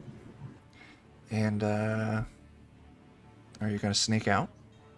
I'll grab a torch from my gear, Yeah. and I'll just roll my torch. Oh, okay, so that'll be my last torch, Okay. and I'll light it on the little fire that's in there, and I'll hand that to Thomas, and I'll tell him to go back and find Bob. He's a boar. Okay. What are you going to do? I'm just gonna wait and make sure the orc or the ogre stays asleep, Sure. and then I'm gonna just kind of wait and watch him for a couple of minutes, and then I'm gonna make my way out. So Thomas is going to roll stealth to quietly sneak out of the cave.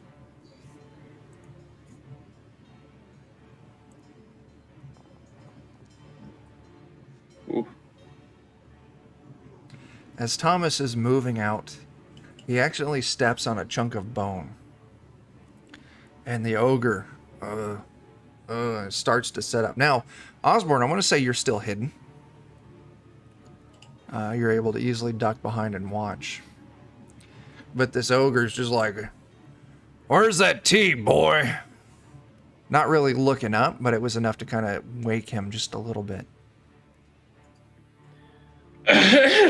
Almost done, sir.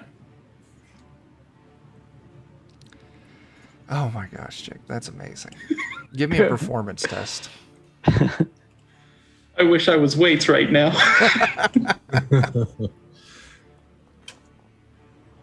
Oh, I'm gonna push that. Okay. Oh, damn.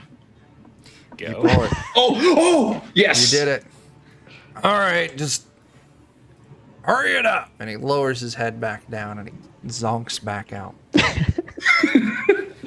As the Waits and Osborne, Osborne and this kid, Thomas, successfully sneak out of the cave. Thomas comes running out. The group of you are there to greet him. He's like, "Oh my God, we got to get out of here."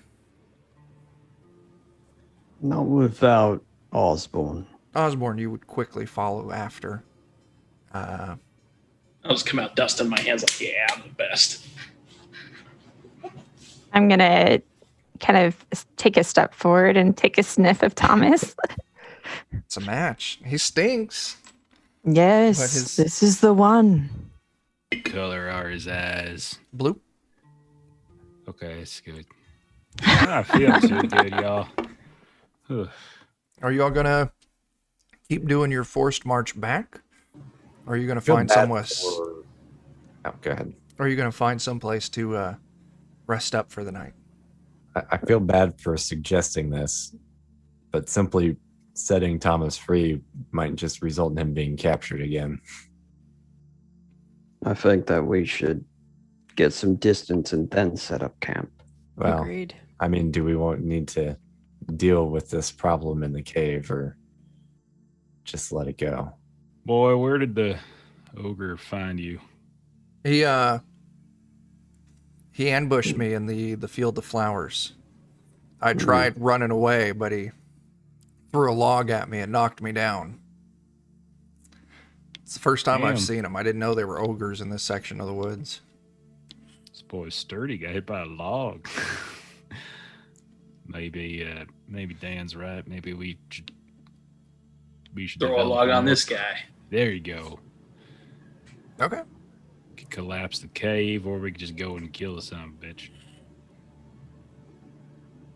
Yeah. That solved the problem for good. And in theory, it might provide us a little shelter for the night. Well, we was able to talk to an ogre successfully before. Oh, you got Purge. Hey, Thomas, what are you brewing out of curiosity? He likes that blue shine seeped as a tea. I mean, I could just poison the tea. Is there any Pfizer root in it? No, it's just blue shine. He has me put a little bit of ground up bone in there. He says it's for texture. I'm with Steely Dan. Yeah, we poison him. It'll be great. He'll wake up, he'll be cranky, he'll get a drink, and then done. Sounds good. Okay. So, you all have a plan. Now you need to walk me through it. Who does what? Say, Steely Dan. How strong is that poison? Be quite strong. Do you need it amplified any? It's willpower. I spend willpower on it. Do you have something that would enhance that in some manner? I would need access to the tea, but yes. Sure.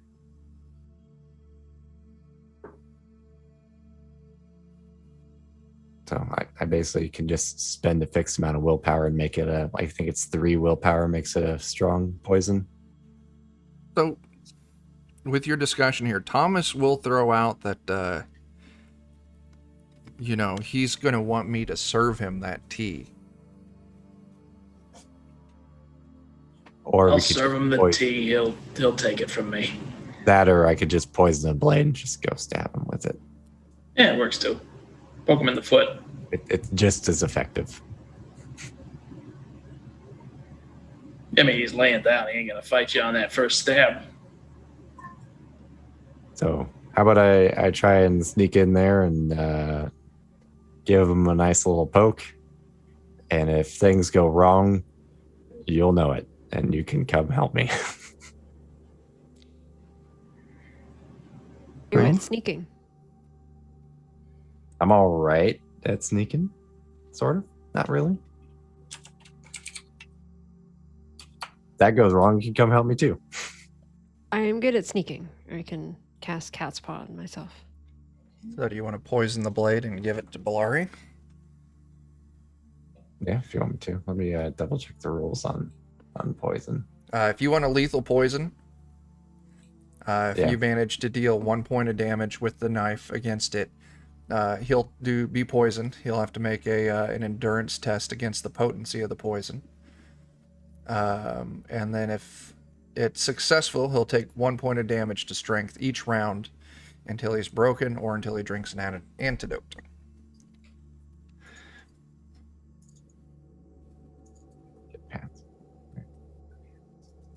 Pat's poison got all goofed up for some reason. I can't read the text for it.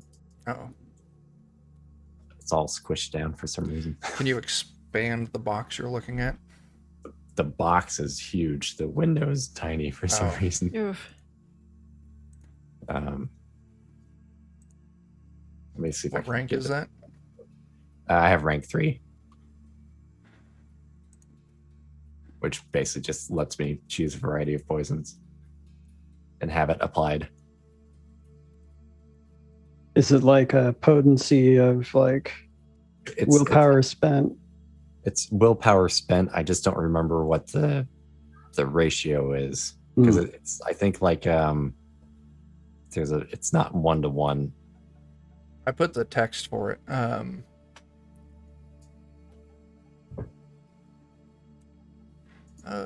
You want... Do I not have the feeling books anymore? Which I think talent I- are you looking for? Poisoner? Well, not that. It's like on page 92 or something like that. The actual poison stuff. Okay. So you Yeah, I spend a got those. WP, you pull a dose of lethal poison with a potency equal to the number of WP that you spend multiplied by 3.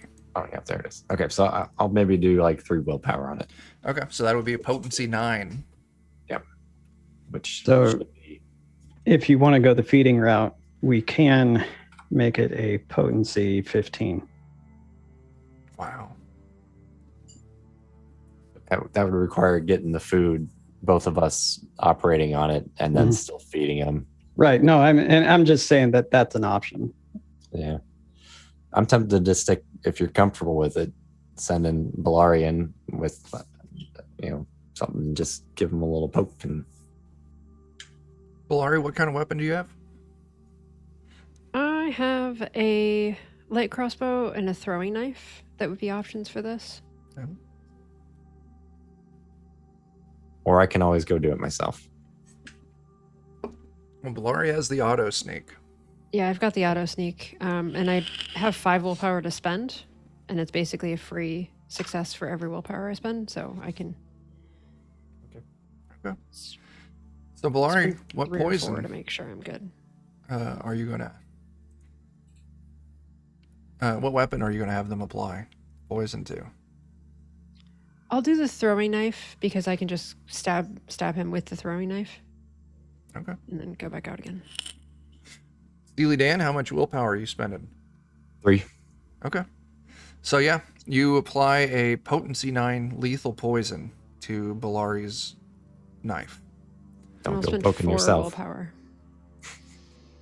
Okay. for the sneak, so I've got 4 successes. Okay. And make sure he doesn't wake up. He won't. I mean, there's no chance he can make that. I still have to roll something though. Okay. You want to go ahead and roll? I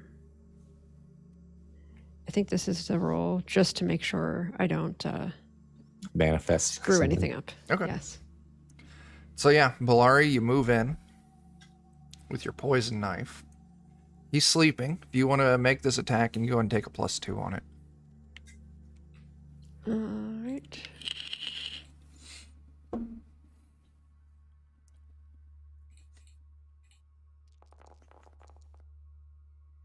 Oh, Actually, 1 second. I think it's. Yep. No. All right. I will push. okay. No. You do. Okay, I did get 1 success. You get Okay. 1 success. So he And needs to down make. one agility. If you want to roll me 9d6. Hopefully that's enough. Maybe I should have spent more on it. I do feel it's pretty metal that you stabbed him with a poison blade, then broke it off in him, apparently. Yeah, you. So he got 1 success. I also got 1 success. Oh, who loses on opposed test? I only get 1 success. So this is endurance for disease, right? Yeah. So I'll tell you what. I'll let you have it. He takes 1 point of damage. He's going to start taking poison damage every round. But he wakes up Yeah. and he's angry. Yeah.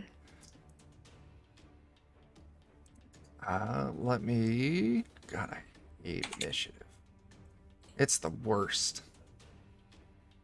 How many combatants do we have? 1, 2, 3, 4, 5, 6, 7, 8. Does anyone have anything that fucks with initiative? Just me. What do you got? Let me double check because it's been a while. You gotta draw Lightning 2. fast. I have rank 2, so I draw 3 initiative cards. Which I one do you think want, Dan? The 3 is the better one, right? 3 is the better one. That is what I will have. Dan, you get a 3.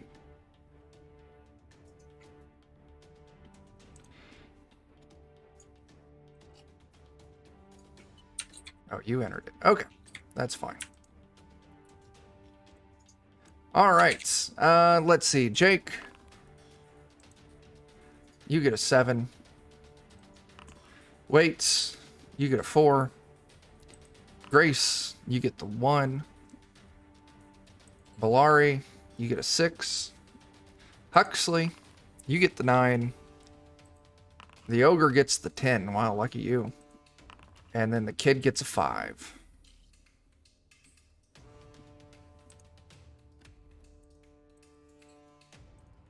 Let's see. Villager gets a 5.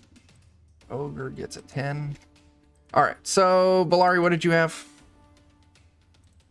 I had a 6. All right. And Grace?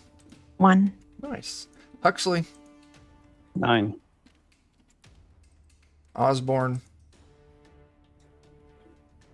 You're muted. 7. Sorry. All right. And Waits? 4. All right.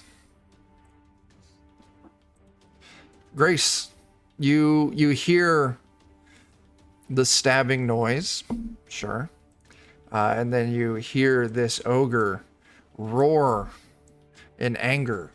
So it sounds like the job wasn't done, not completely. So what do you want to do there, Grace? I'd like to move up as much as possible and see if maybe I could take a shot. Sure. I'll say you can easily move up into the cave and you can get a clear shot right there. Okay, so question on shooting.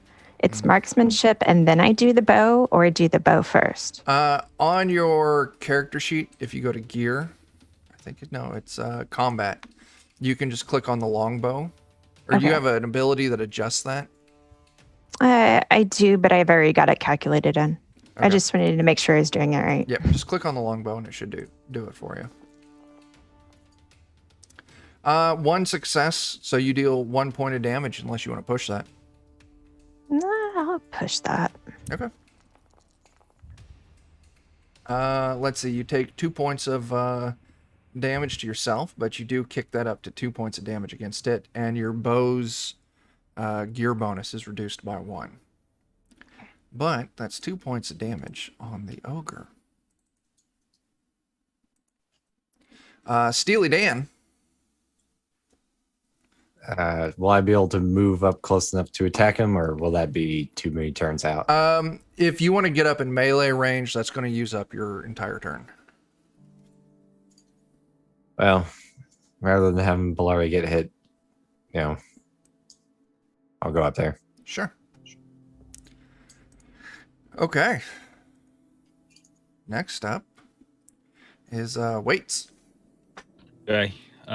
Waits a little heavy of breath, coughing a little bit. We'll run into the cave, Mhm. get up next to Grace, There. see. We both move. That's fine. We'll see the big old ogre, and we'll shout, "Listen, you big, dumb, dirty ape. You better stay down there before we kill you." And I'm going to burn 2 willpower, and he basically has his attacks negatively modified by -2. Okay, cool. All right. The kid, I'm getting vengeance. This kid's gonna die. He runs in. He picks up a stone. And he's going to throw it. Oh, and he gets a point of damage. And it's a crit. Just kidding. It explodes.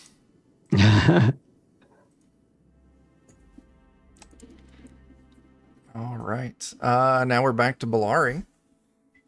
Oh, we're at Balari. Huxley. Balari is going to move back a bit and load her crossbow, which is a slow action. Okay, yeah. You shift back, load your crossbow. Turn passes to Osborne. I'm gonna run in, Yeah. screaming, "Yeah, I'm the Hooch Goblin," and I'm gonna take up position by Steely Dan. Sure. Huxley. Okay. Is this thing humanoid? Is an ogre humanoid? Yeah. Okay. So Huxley's gonna. Oh no, I don't have enough actions for what I was thinking I was gonna do. So, anyways, yeah, Huxley's going to go into melee range as well, and he's gonna, also try and draw attention as he starts roaring in his face. Okay. Well, up towards his face. It's not tall enough. So the ogre's turn comes up. It takes a point of damage from the poison. Oh, what did you idiots do to me? As it's then going to take a heavy swing at Huxley. -2. -2.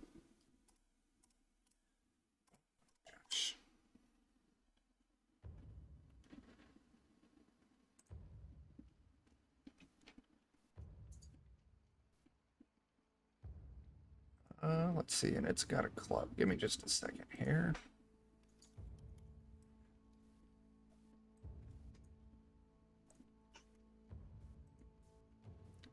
Come on, take the club. There we go.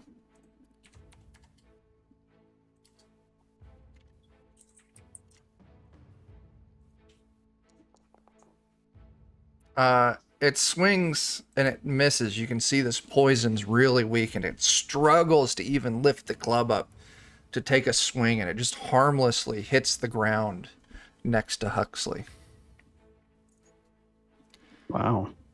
And it took a point of damage from the poison. And the turn passes back up to the top with Grace. Okay. I'm gonna activate my pride. Sure. My arrow always hits its mark. Oh, okay. Oh, what is going on? Oh, that's not the right one, is it?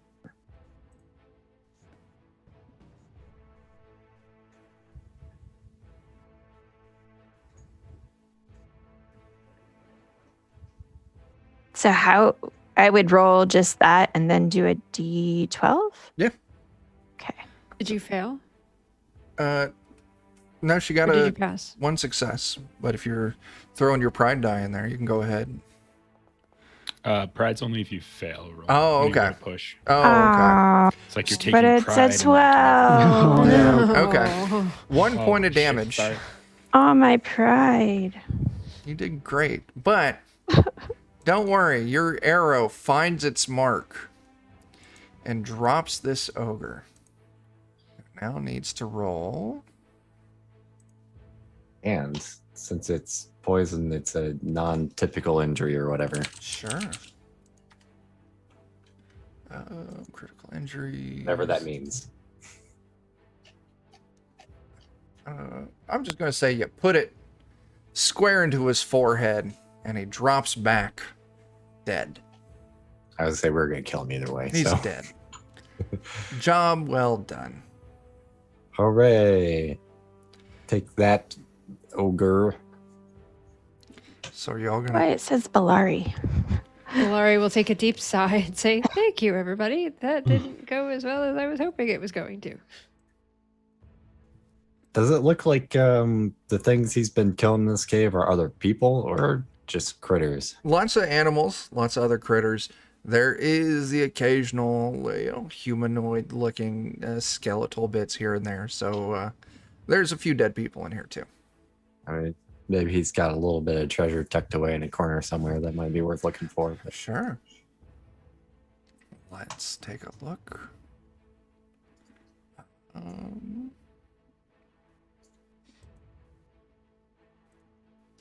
It seems like we all came out unscathed.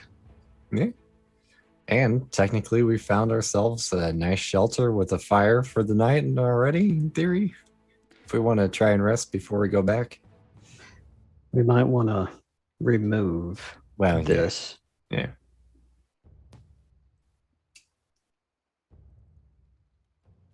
Osborne, would you like to assist me in getting rid of this? Oh, absolutely. This will be fun. Okay. So searching the cave, you find a bronze shield,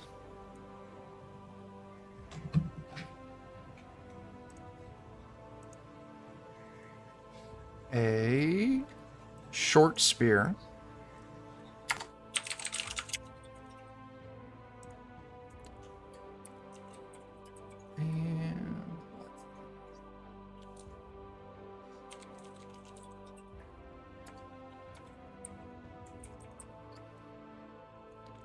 And some silver.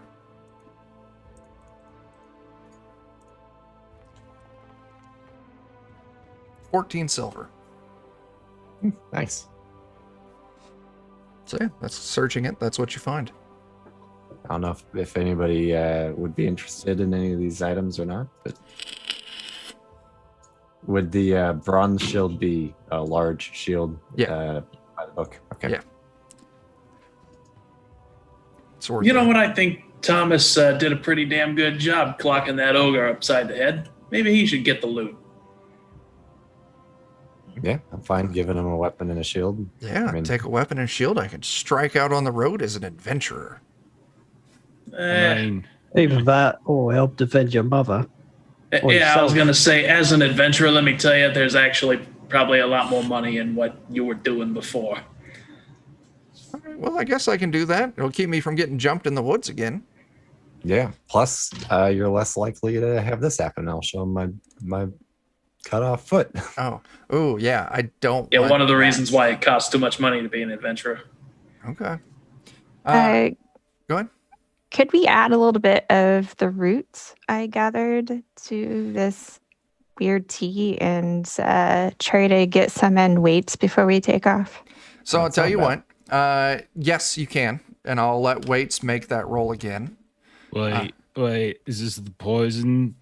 Yeah, I wasn't really paying. I'm not feeling great. Are you There's trying no to poison in poison. this tea. Okay. Just got a couple bones in it. Help you get better. But the person that makes it can do the roll instead of the person who's ill, right? Yes. For trying to get rid of a disease. Yes. So whoever's going to make the tea, will Can get do to the roll. I was going to say drinking tea. I don't know the rules exactly because, who reads rules? I was just going to say if you want to give the tea to Waits as is, I'll let Waits retake that endurance test. Now, the old lady did know how to make a proper, elixir out of this. So I was going to give Waits a little bonus if she does it. But I'll say you what, we can have, say you got a D6 of this Pfizer mushroom or Moderna mushroom. And if you fail, I'll just have you roll a D6 to see if you lose your supply or not. So tell you what, if you want to make it, Waits, go ahead and give me an endurance test. Okay. I mean, I'm feeling pretty weak, but here we go. I'm feeling Shit. It a does little it. better. A little better. Tastes like shit, whatever this is, though. That might be the bones. Oh, Wait, there's it's bones snay in on the this? bone snay. Little ossobuco. Okay. I will tell you This what. tea's not bad. Nail. I re-rolled the virulence of the plague, and I failed. Waits, thanks to some help from your friends here, you start feeling better. Just good for But you. tomorrow, Disappointing for me, because we're going to have some fun shit happen. Shame. tomorrow you're gonna feel a little tired. And maybe foolish. Oh my god. It's okay. I already called in and took the day off. It's fine. That's good. No music for me tomorrow. Okay. Galari's going to say, see the good things on the earth's floor?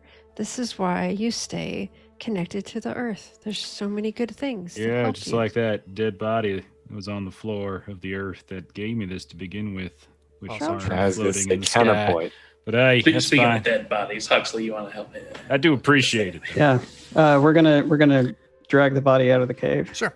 It takes a little while. This is a big thing. You kind of struggle against it for a bit. But yeah, you do I get can- it out I of the can- cave. I can help Yeah. you with it Yeah. too. No, I think we've got it. I'll get Bob. Bob will be Oh, good. yeah. Yeah, but, There you go. and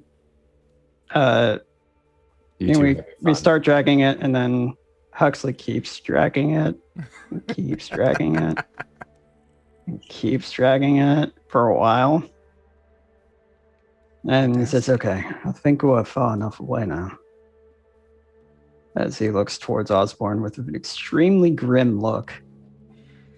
Orange is kind of rubbing his hands slowly. You wanted to learn. Yeah. Well, telling you, this is something that I disagreed with intensely with my master, but it is how you do things. And I plunge a dagger right straight into the chest of the corpse.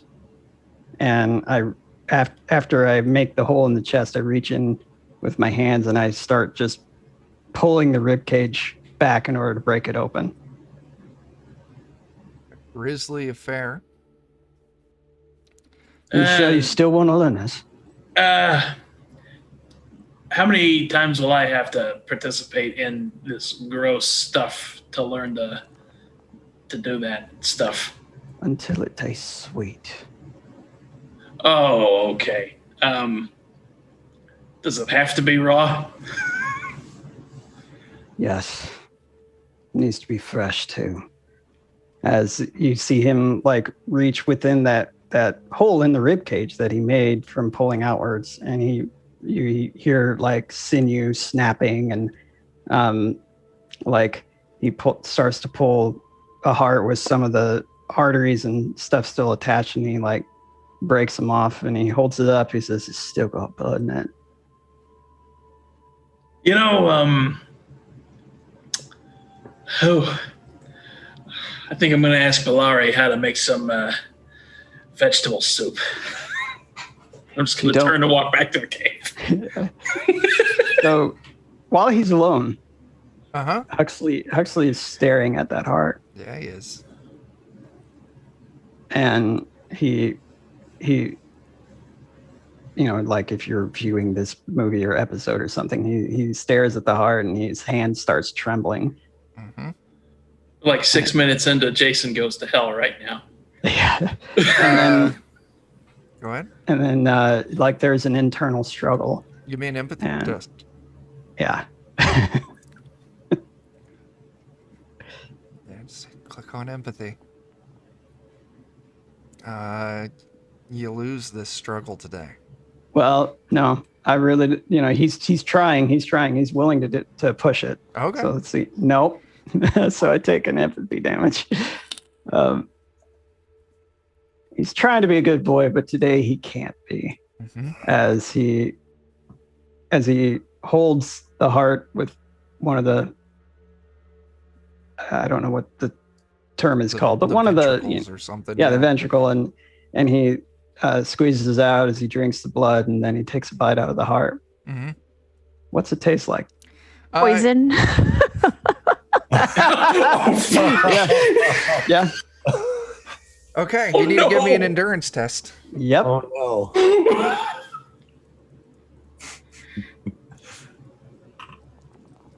Delicious. Nutritious. And I'm going to push this one too. It's a good idea.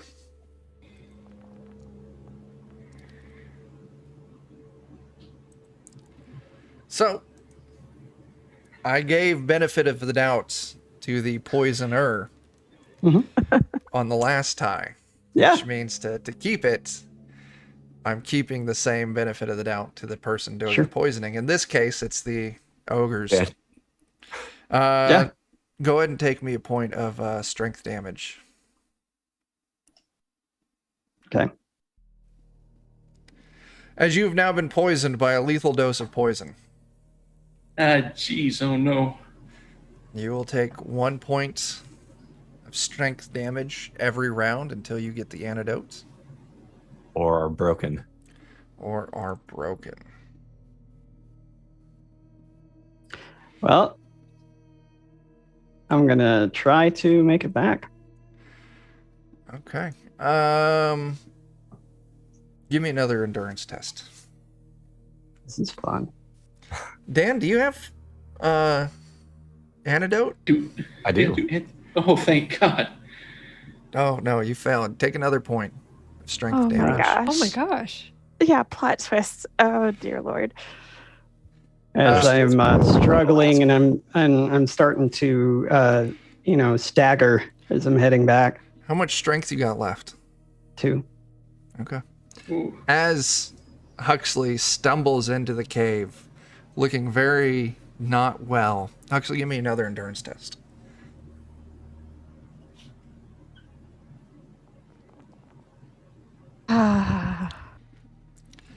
You don't take another point of strength damage at this moment. But yeah, you all see Huxley stumbled in. Not well. What do you want to do? Oh What's my wrong? God, he's been bit by a blood snake. Does anybody have an antidote? I do what now? How do you know it was a snake? Because I'm the hooch goblin. I know these things. That was a blood snake bite right there. Somebody get an antidote for deadly poison.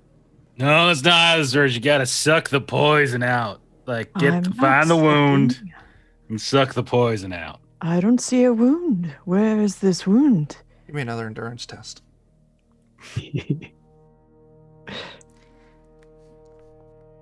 Just take another point of strength damage. I'm a pushing. Okay. Nope. No. Another point of strength damage. You're down to 1 It's fun. It's One fun. and done. as Huxley drops to a knee. What's wrong? Oh, I got bit. Snake. Poison. What kind? What did it look like?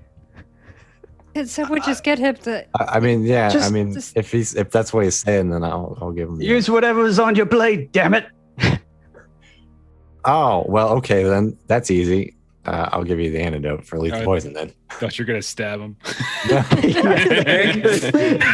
Finish me off. Okay, Huxley, you take this shot of antidote and you can feel it taking its effect almost immediately. The poison has been neutralized. I was hoping you all would bicker just for a moment longer. It seemed very close to that. Yes. But still didn't answer my question. Who? How did it taste? Oh, there was, something, let's see. It tasted like, very undercooked chunk of, like imagine a pork chop, that kind of light flavor to it, but there's still the harder kind of coppery flavor of all the blood. It was good. It was kind of tough, chewy. Had to work at it a bit to really break down that bite you took. It was good. It was warm.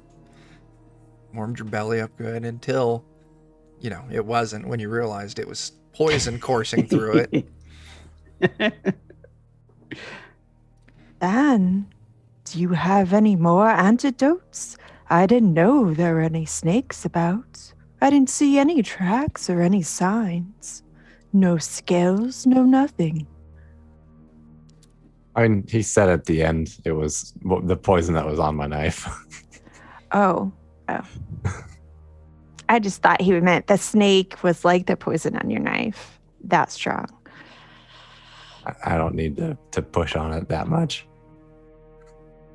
Okay. But do you have any more No, antidotes? no. Just check I mean, it. I have antidotes for other poisons, just no more of that. Noted. It's the kind of poison that makes a guy just Noted. poop himself. Huxley is just kind of sitting in a corner now, trying to not look at anyone. Is his face covered in blood, by the way, from biting into Yes. Yes. a heart? Mm-hmm. Mm-hmm.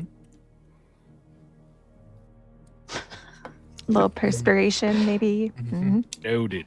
Would you learn? Noted. When you're ready to talk with us, talk to us. But you've got enough shit for one night. So as the kind of the excitement is going on with getting Huxley the antidote, and people kind of it's kind of sets in on people oh, that's what oh God, that's what just happened.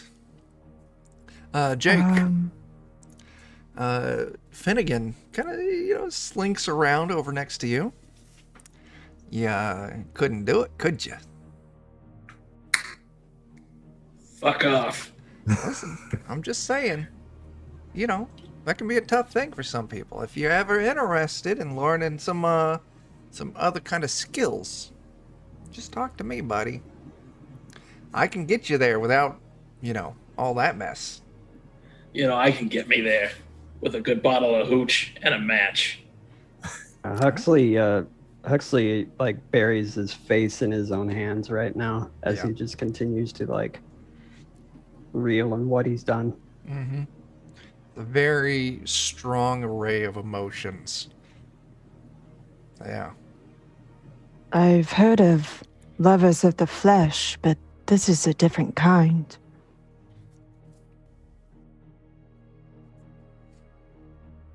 Okay. So Bellari sees just like everybody's in different corners and is like, have some vegetable soup.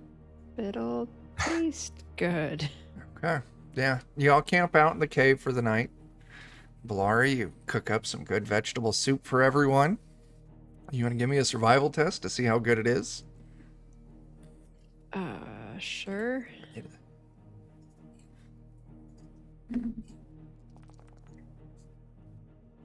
Yeah, it's pretty good. Hey, You know, there we go. a little confidence back in your cooking skills. So Huxley's got some strong conflicting emotions. Waits is recovering. Osborne, I'm pretty sure you've got some strange emotions going on right now too. Yep. But yeah, y'all camp out for the night. Next morning, you want to head back to the old lady? I think that's the plan. Might spend a small amount of time picking some blue stuff on the way back. Sure. Like if it's just on our way. Yeah, you can head back through there. I'll say you help Thomas finish filling his basket full of those flowers. And let's see, where are we at? Let's And I also pick up some root. okay, some more Pfizer root Just or in Moderna case mushroom. The plague isn't over. Sure. I'll say to find that, give me another survival test there, Grace. Just to see if you can find some.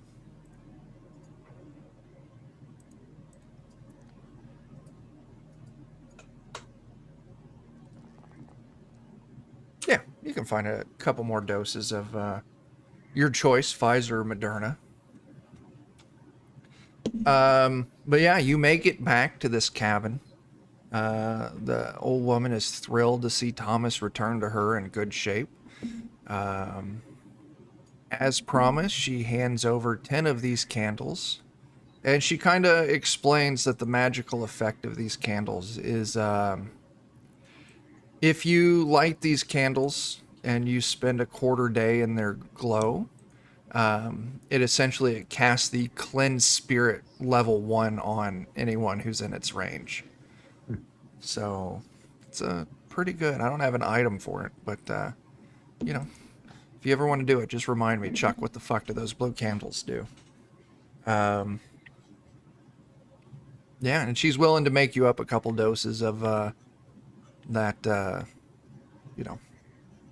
tincture with the mushrooms and the roots. You all can take that with you. I'll say 2 doses. Pretty much when you take it, it'll just give you a +2 to an endurance test versus disease or poison. Huxley will immediately light one of those candles and just kind of stare into it. Sure. Huxley might need that. His own personal demons. How many of those candles have you got? Yeah, I've got probably 30 or 40 at the moment. Oh man, how much are they? Let me take a look. How much is she gonna charge? Our next question is, well, how much do you have? Oh, hey, what a coincidence. It's exactly the how much price it for costs. these. That's how you know she's one of the good guys. She didn't just come out with, yeah, how much you got? Let's see.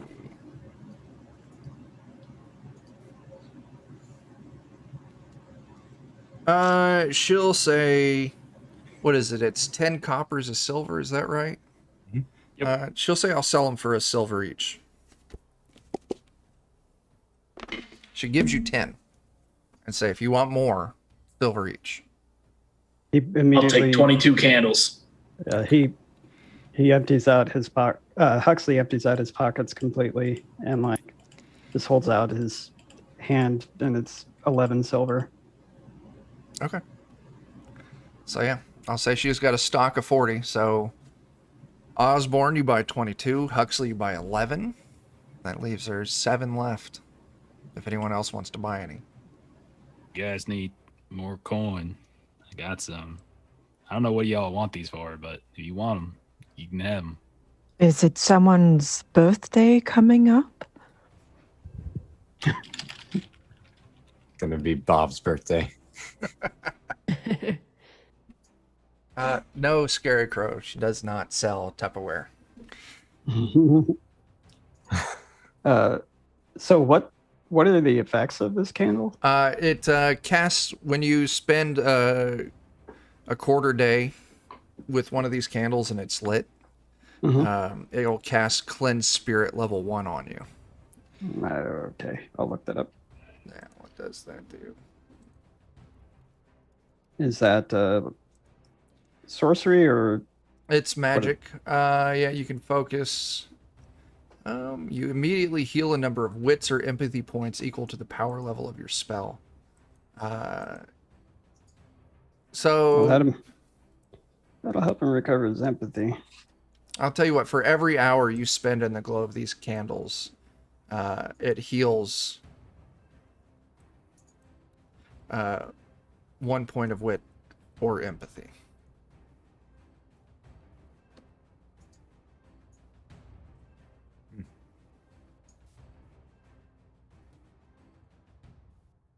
Sweet. Yeah. So I'm not wanting to leave for a while.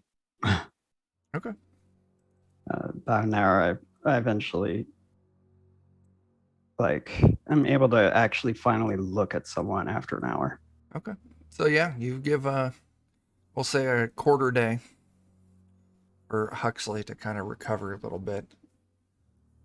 During that time, I want to take all 22 candles and just kind of jab them into the ground in fairly close proximity and then light them all up at once. You light all your candles. How much time are you wanting to spend in the glow of these candles? For as much as I can. Well, yeah, how much empathy are you down, or wits are you down? I'm gonna say I'm not gonna say the candles, they don't stack.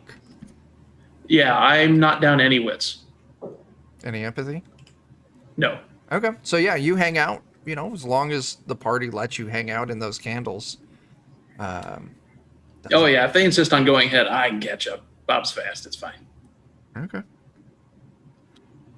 So, you all take your time. Those of you spend some time in the candles. Huxley, you can finally look people in the eye again.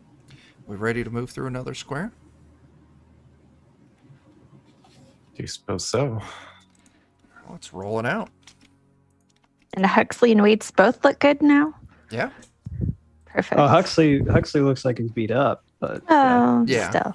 He doesn't look as, I don't necessarily want to say shamed, but conflicted.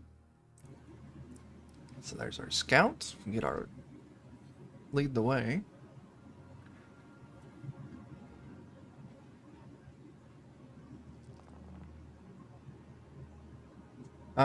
Yeah, you all make it through that hex.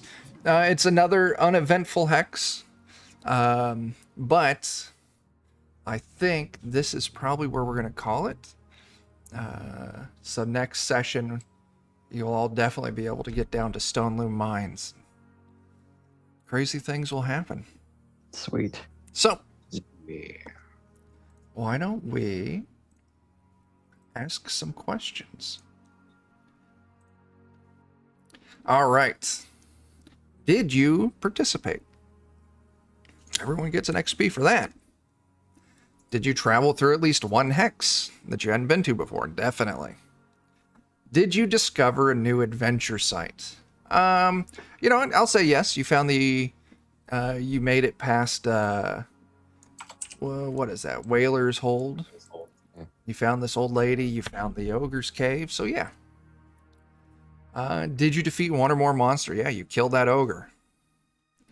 Did you find treasure? 1 gold or more? Well, 10 of those candles, silver each, I believe that's worth 1 gold. So, yeah, go ahead and take a point for The that. silver was worth more than 1 gold.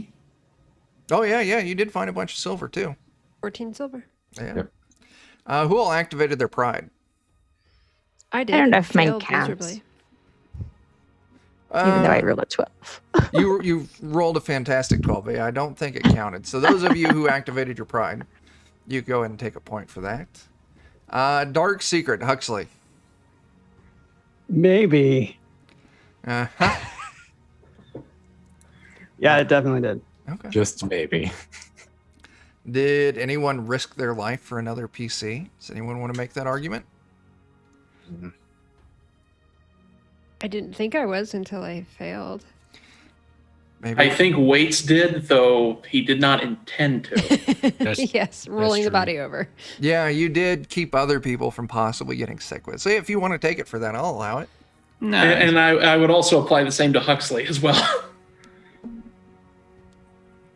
What do you mean? For science, what happens if you eat a heart that's been poisoned? Oh, I guess sure. I'll take So it. maybe rewarding social distancing might, be. Yeah, that might be. You took proper. You wore a mask. You kept social distance. Anyone Good perform an extraordinary action of some kind? Any arguments for this? I mean, Thomas. He threw a rock. I'll give. threw a rock. It's pretty Thomas slick. the Ogre Slayer, I'll absolutely. give Thomas. Yeah, you can take a point for that.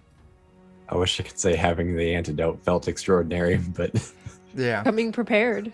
You came prepared. And I'll say. I think If we give a point to mask wearing, we should give a point to coming prepared with an antidote when you get into poison out. Hey, now I risked my life. It's fine. It's fine.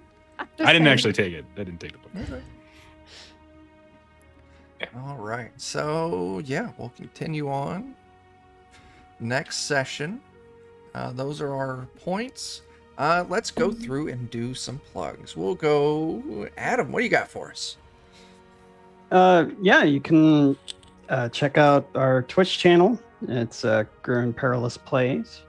And with the exception of a couple lately, but every Sunday I'm playing Hollow Knight because I'm excited about the sequel that will eventually be coming out. And then on Tuesday nights, I join up with Pixel Prowler and we play Vermintide 2. So Very cool. yeah, check us out. And then if you want to hear what we've been working on as far as Radiator RPG, it's going to be a supplement for Zweihander RPG. Then you can hear a preview of a podcast that we have going while we work on the game. And it's on that link there. You can listen to it on Spotify. Cool. Let's see, Jeff, Melissa, what a lollygaggers got going? Oh my gosh. In about an hour? No, 2 hours and 20 minutes, we're going to be playing some Worlds Without Number over on twitch.tv/the lollygaggers. I'll drop a link in a sec. We're playing it every Saturday. On Monday, we are back here on the Free League Publishing channel, where we're going to be continuing our Things from the Flood game. You can catch a bunch of people. Melissa, Chuck, Dan are in that game. And on Fridays, we regularly do Delta Green. But next Friday, we're going to be doing a special little one-shot of a game called Change Stars that's up on Kickstarter. Cool. So that's what we got going on. But an hour, 2.5 hours, come to our channel and more stuff. Okay. Jen? Hey everybody, it's Jen. I have a channel on Twitch called Pixel Prowler that we do gaming on. Maybe eventually we'll be doing board games on Tuesdays, but right now we're playing Vermintide 2. And then on Thursdays, we're either playing GTFO, which is Get the Fuck Out, or we're playing, just look at your face. Bomb drop, sorry. I forgot what I was going to say. Just look on your Something face was so good. Something else you're playing? She said the F word. Oh my gosh. Tune in for more of that, ladies and gentlemen. Tune in for more of that on Tuesdays and Thursdays. There we go. All right. And Dan, Jake, and I, we hail from Defenders of Cobalt, twitch.tv/Defenders of Cobalt. We stream shit on Wednesdays. This week we're doing spectaculars. The other Wednesdays, we do Weird Frontiers, Rhyme with the Frost Maiden. Fridays, this coming Friday, we're going to do Alien RPG. We're continuing on in Destroyer of Worlds. And the opposing Fridays, we do Basic Fantasy Role-Playing Game. We have Watercolors and Warriors, which is streamed Saturday during the day. Pretty soon it'll be moving to every other Thursday night. But let's see, after Jeff plays his game here shortly, at 9 p.m. Central over on twitch.tv/alltherPGs, we're going to be playing in some Tales from the Loop. I'll be hanging out with Jeff on Monday for things from the Flood. I don't know, we got a lot of stuff. Jeff dropped our link, so you can check it out there. We're, lots of shit. Yeah, lots of stuff. Anyway, I don't got anything else, so I guess we can sign off. Thanks everyone for playing. Everyone who watched, thanks for hanging out with us. Let's see. Let's get us set up to go to the end screen. Right there and there. So, yeah, I don't fucking know. So until we see you next time, start fires, do drugs, and go get your fucking vaccine. Deuces. Bye.